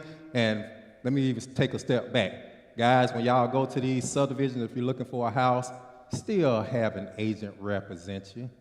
It doesn't cost, well, I used to say it doesn't cost you money. Well, it probably still don't cost you money because most time when you're doing new construction, they're going to pay you commission, even though it's still a responsibility, quote unquote, for the buyer with the new laws that were implemented. But most builders will pay most of them because some of them are starting or whatever. But still have your agent represent you. It's almost like going to court without having any representation or what have you. You know, so definitely the agent on site is representing the builder or the seller. So you know, or they'll know to look out for those different clauses that's in those contracts. So like Darnell mentioned, if a house took 12 months to build and the lumber price went up while they were under contract, and then they come back and say, okay, you know what, you agreed to go forward with this contract and we can up the price if our costs went up. In some instances, $20,000, $30,000, $40,000, $50,000 that they went up because lumber prices tripled. And in a situation like that, they say, okay, you know what? You got to agree to move forward on this house right there, or we're going to terminate the contract and resell it at the higher price. So those are things that you have to look out for. Marcel and I did a transaction together. Remember the guy moved from New York that was over in he was mad Crystal too. Lake? Yeah, real nice couple came down from New York, one of my clients. They were relocating, and I took him down to Marcel. We were at he was at Crystal Lake, I think it was. And I want to take that. It took 15 months, I think, to build this house. 15 months to build that house. And my buyer was so mad. And I think, if I'm not mistaken, your price at that time was like $430 something. I think his was about $450. $450, but at the time he wrote. But at the time he wrote the offer. And he was mad, but I was like, listen, man, I think by the time we got getting ready to close, it was what, 570, 580? About 580. 580. So, and that was just 15 months. So we had to just wrangle him in and say, listen, man, this is still a very good deal. You can afford it. He was comfortable with it. He was just caught up in the emotional point that it didn't close when he wanted it to close. Right. So we were able to work that out because, you know, like I said, you know, sometimes factoring in the delays, sometimes those delays can be a blessing, though. They're not always a negative, though. Oh, yeah. In a situation like that, we always tell people, don't get emotional. Don't be an emotional buyer. You know, you almost have, and we'll talk about this a little bit later, you almost have to think like an investor. So this guy, he wasn't going to close. He's mad because, you know, school's supposed to start it and the house wasn't ready, you know, but due to circumstances beyond our control, we were dealing with the pandemic and all of that. And only thing we kept telling him, because he was adamant, no, I'm not going to close out and have the house, this and that. I said, I'll tell you what, man, close and resell it and make you $100,000 or some thousand. Exactly. Don't get emotional about this. And when he thought about it, he like, well, dang, you're right. I got about $150,000 worth of equity, and I haven't even moved in the house yet. So that was a benefit for him. Of course, you got your hidden costs with upgrades, lot premiums, additional features, because builders are going to charge you for everything. Now, you can kind of go up in there and get lost in the sauce by picking and choosing all this kind of stuff, but guess what? They're going to charge you. And before you know it, I've seen people, because we have what we call a base price, and then we have the final price. By the time you add lot premiums, by the time you add these options, upgrades, and everything, I've seen people add up to 6 figures on extra stuff for their houses. So by the time they get caught up in emotions and don't think rationally, I'll be like, okay, you know what? In my mind, less is best. You know, just make a project later on. I don't care what you get, you're gonna get tired of whatever you pick in a couple years anyway, where you're gonna probably wanna do a project, you know, and then do some home improvements and stuff. So keep that in mind as well. Of course, a lot of smaller lots when you're dealing with new construction. Now, if you go out to, like, we live in Fayette County, a lot of times you can find some bigger lots in Fayette County, acre plus lots, but you're gonna pay, but it's kind of limited when you're looking at new construction and getting bigger yards. Some people say it doesn't have any character. They say all the houses look like cookie cutters, and you're starting to have a lot of that. Now, an interesting thing, the last community that I worked in was in McDonough, Cooper Park. When we first started to develop that particular land, and the plans that we put out, we were going to try to make quote-unquote affordable. Just like Greg said, affordable housing now is $300, $350, unfortunately. That used to be almost custom. Well, they used to be custom built. When you look at the prices, it wasn't that long ago either. And they put the plans to the county, and this is another thing where you got a catch-22 situation. Because we talk about affordable housing and all those things, but realistically, one of the reasons why there's not more affordable housing is because of the people that are in office, you know, not just on the national level, but we're talking about your your local level, because it has to go through zoning, has to go through all these different things. And most of the time, these people vote down on the type, affordable housing they say they want, but they don't actually want it because, we don't want them houses in our neighborhood or this area. Got the residents. And it was so funny because people bought houses, let's say 10 years ago, that was big houses then. It was like 200,000, 180. But now those houses are worth 400 to 500,000. Well, they feel like they the Jeffersons now. They don't move on up, right? But they didn't really move on up. They just took advantage of timing. Now, they don't want the $300,000 houses in their area because, they're going to make our property value go down. Now, this is kind of like off a tangent or what have you, but this is why when we talk about affordable housing, that is not around a lot because they made the builder that I was working with change their plans, come back with a minimum square footage a lot higher than what they were going to do. So they came back and said, we got to have a minimum 2,900 square feet. You got to do this, you got to do that. We want to look like this on the outside or whatever, which guess what it did? Pushed the price up from the builder and took away the affordable housing aspect that they wanted to put in the area. So when you start looking at people that you're voting in and stuff like that, those are some of the questions that you might want to ask your candidates on how they feel about affordable housing. Because, be honest with you, even though, and Darnell probably can attest to this, just like all the other real estate agents, we really feel bad that, when we got buyers and we look at what's the average income that people are making and the disparity with the prices of houses and rent, and we like, wait a minute, it's unsustainable. How are these people going to afford this? Back in our day, first-time home buyer price point, we used to find a dime a dozen from $70,000 to $150,000 to $175,000 all day, every day. That's affordable. Now, affordable first-time home buyers, $300,000, $350,000, unfortunately. Then, of course, potential quality issues. Some builders cut corners to maximize profit, which can result in defects or lower construction. And we're going to talk about inspections in a minute. But very good, very good. Thank you, Marcel. Now, the fourth point is making and negotiating an offer. Like I said, we don't just pull a number out of the sky. We try to have a strategic method to our madness as far as making an offer. We're going to try to determine a fair offer based on market value. Now, I know buyers will oftentimes say, well, just offer them this. Well, as an agent, especially realtors, we try to make sure we offer a fair market value, which include, we try to consider the contingencies, that is the financing, inspection, and appraisal contingency. Now, you want to make sure you have those contingencies because those are usually your outs. So if you change your mind or something else comes up, or the condition is not as well as you thought it was, or if the financing, if the interest rates go up, if you've not locked in, being able to make sure you have those contingencies will give you an out so you can get your earnest money back. Then, of course, be aware of what are the seller's motivations. Are they getting a divorce? Is there death in the family? Or they want to relocate or whatever the case is? Make sure you try to negotiate based upon what repairs may be needed. Also, you want to get a home inspection. Ask the seller for paid closing costs, home warranty. And then, of course, prioritize major repairs over cosmetic issues. Don't be falling out over just cosmetic stuff. You may want to address those major repair issues. Leverage the market conditions. Is it a buyer's market, seller's market?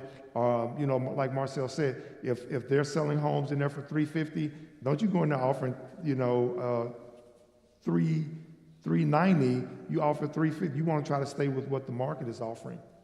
Stay within your budget. Like I said, avoid emotional overbidding because you got to factor in long-term affordability and be prepared to walk away if you need to. Don't think that this is the only way it's going to work. If I buy this house, be willing to walk away. And then, of course, make sure your time frame is set in mind so that you can negotiate a timeline and sort of have an idea of also what the seller needs are.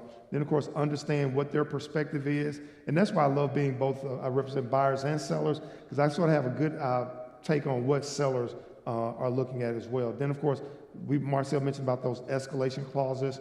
Consider an escalation clause. Now, our market right now is sort of slowing down, so you don't worry about those as much. But there was a time when you would write offers, say, well, if somebody else comes in and bid, $400,000, and I've already bid $400,000, you can automatically take me up $10,000. That kind of thing. That's not as prevalent today, but that was one of the things that was going on but you want to try to make sure you always set a maximum limit for what you're offering. Then, of course, stay professional, be patient, because no need getting all upset. Like I said, if you stay patient and have a great agent that's cool under pressure, I think that person will help keep your negotiations friendly and make things happen for you. Then, of course, make sure that whoever you're working with, they're going to, from contract to getting the earnest money, they have a secure protocol to do that to help you avoid wire fraud, because there's so much fraud going on now. People are trying to tap into emails. When they see earnest money in the subject line, they stealing your money. They trying to grab it. So you want to make sure whatever agent you're working with, and I'm sorry, Marcel, I thought I whited out that brand Berkshire Hathaway thing. I'm sorry. I try to keep this as neutral as possible. Anti-fraud disclosures, DocuSign. We use DocuSign. There's what's the other one? There's a couple other e-signature platforms that you can use to sort of, use electronic signatures on. But the thing is also having an attorney, and most of the attorneys now, they are using portals where you can wire your funds, because there was a time when, people just did paper checks, and then they got to a point where they were starting to wire. But the thing was, the criminals were sending an email after they've already hacked your email. They see that you're trying to buy a house and you need to send earnest money, so they've tapped into your email saying, oh, now they're going to send you an email, you thinking it's your real estate agent or the attorney, and they're saying, oh, wire this money to this account. And once that money is gone, it's gone. Okay? Hey, Darnell, matter of fact, since we're talking about fraud, now we didn't cover this when we talked about the mortgages, but anybody ever heard of mortgage fraud? Yeah. Since we're talking about fraud. No. Anybody ever heard of mortgage fraud? Do you know that when you are submitting your documents to Carrie, the lenders, all those, if you are dishonest, because we're talking about stewardship, we're talking about God's way of purchasing homes, right? If you distort anything on your documents, guess what that is considered? Mortgage fraud. Guess what can happen? How did y'all guess? Now, it sounds taboo. Y'all people that got a phone in your hands right now, just Google Hampton, Georgia woman charged with mortgage fraud. And you're going to see somebody come up. This has just recently happened, a couple of weeks ago. Now, this person was in the mortgage industry, changing documents for buyers because they didn't have enough income, this and that, or whatever. $161 million worth of mortgages. Wow. I'm not sure how many transactions that were, but do not commit mortgage fraud. And for some reason, I had this conversation with clients, and every now and then, I get a notice from the lender and say, hey, when we receive those IRS transcripts, it's different from what they turned in. And I tell people, do not think that you can change your stuff and get it by the lender. So that is a big tip for all of us to not submit any fraudulent documents or anything like that. First of all, it's unethical. Second of all, it's against the law. Well, I guess, first of all, it's against the law. Second of all, unethical. Well, in fact, they tied for one. They tied, so keep that in mind since we're talking about fraud, because it's still prevalent. Matter of fact, I mentioned where I work, D.R. Horton. There was a big case a few years ago, and they never mentioned the builder. Some people might have remembered this, but it was a big mortgage fraud, you might remember this, big mortgage fraud case where I think it was over $400 and something million worth of fraud. And actually, I worked with two of the guys that got locked up. They were agents that worked for our company, and what they were doing was they were marketing to the women in exotic dance clubs who were 1099, and they was creating documents for them showing X amount of income, and they had a community in College Park where everybody did not want to live, right? They were getting pressure from management. Hey, we need sales, we need sales. Be honest with you, management knew about it, whatever. But make a long story short, a lot of people went to jail. I think it ended up being about 12, 14 people that went to jail. So keep that in mind since we're talking about fraud. And then, of course, home inspection. Now, home inspection is for your personal peace of mind, satisfaction, because that's extra money that you have to pay out of pocket. But I tell everybody, get you a home inspection. A lot of people say, hey, I'm getting a new house. Do I need to get a home inspection?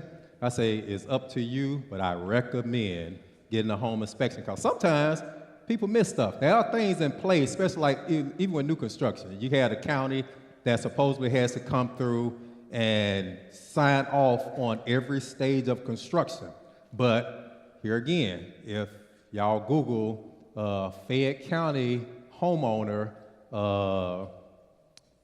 I think home, has lived in a hotel for 2 years. Oh, yeah. Because you saw that? Yeah. That was just, I think, 2 weeks ago. Yeah. And that house is not too far from where I live, and I know the builder or what have you, and their whole thing was, they like, wait a minute, did you get a home inspection? Because basically her house, when they first built it, Central Fayette County, Coweta, they broke the water line somehow to the house, and they were connected to a septic tank or what have you, and basically all her stuff backed up in the house, stuff coming out throughout the house, everything, right? And they tried to fix it and all that, so it was a big issue where they said, wait a minute, you didn't get an inspection to show that? Well, it was a new house, and they said the county signed off on it or whatever, so the county really shouldn't have, sometimes they get those checks behind the scenes or what have you to push stuff through. So get you a home inspection. These are a lot of things that will cover your home inspection, and you want to get somebody who's qualified and certified, then you can ask your agent for a list of home inspectors that are good, that can check all of these things for your home. And then, of course, home appraisals. Now, appraisals are different from inspections. Appraisals is for the lender to see the value. Now, when you're doing a VA appraisal, FHA appraisal, they do slight inspection, just to make sure everything's up to code, stuff is working at the time, or what have you, but they don't do a full inspection. So don't try to save money and say, well, they're doing an appraisal, and they're going to check a lot of this stuff or what have you. Still get you a home inspection. All right, we're going to try to push this to a close. We got just a few minutes. We're nearing 5 o'clock. Real quick, the closing process. Now, of course, before you get ready to close, make sure you confirm where the closing is, when it's going to be. I've literally had people all in the wrong part of town when they were going to a closing, because some of these attorneys' offices have multiple locations. So we want to make sure where and when, and you bring everything that you need, especially your ID. Make sure you have also done a verification of the fact that if there was any inspections and or repairs that were supposed to be done, make sure that those are done. Then, of course, now in Georgia, it's not guaranteed that you get a walkthrough. So don't just take for granted you're going to get a walkthrough with your transaction. That's something your agent needs to actually write into the agreement. And I think now the new contract gives a little bit of a language that it sort of gives you that walkthrough, I believe, the way the new contract is done.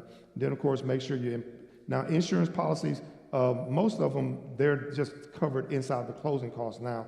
And then, of course, whether or not you're going to have most attorneys' offices are going to have you to wire funds, but still take a check with you just in case the amount changes from when the lender presents that and the closing attorney puts everything else in final mode. Then, of course, that closing amount that you'll need to bring.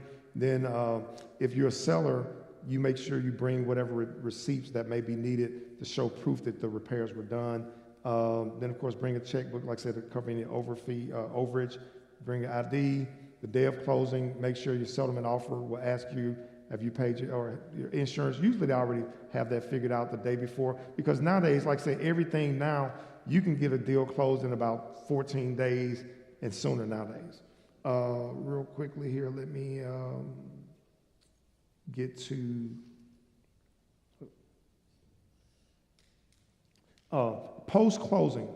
Although you're going to be getting utilities and all this kind of stuff, make sure your agent sets that up so you guys take a picture of that. I want to just mention, before we try to wrap up here, homestead exemption. Make sure that your agent has you to file a homestead exemption. I did a deal with a young man, actually one of our members, that I sold a house to several years ago, and I had sent a message, hey man, make sure you get your homestead exemption. And I got ready to take care of selling them another house, and I looked at the taxes. I was like, man, why your taxes so high? He said, I don't know. I said, did you file homestead like I told you? He forgot to file homestead. So remember to file homestead. Also, if you're 62, 65 in most counties, 72 again, make sure you get those exemptions. And if you're a disabled veteran, 100%, make sure you also file for that. And of course, there's a number of things mistakes buyers make.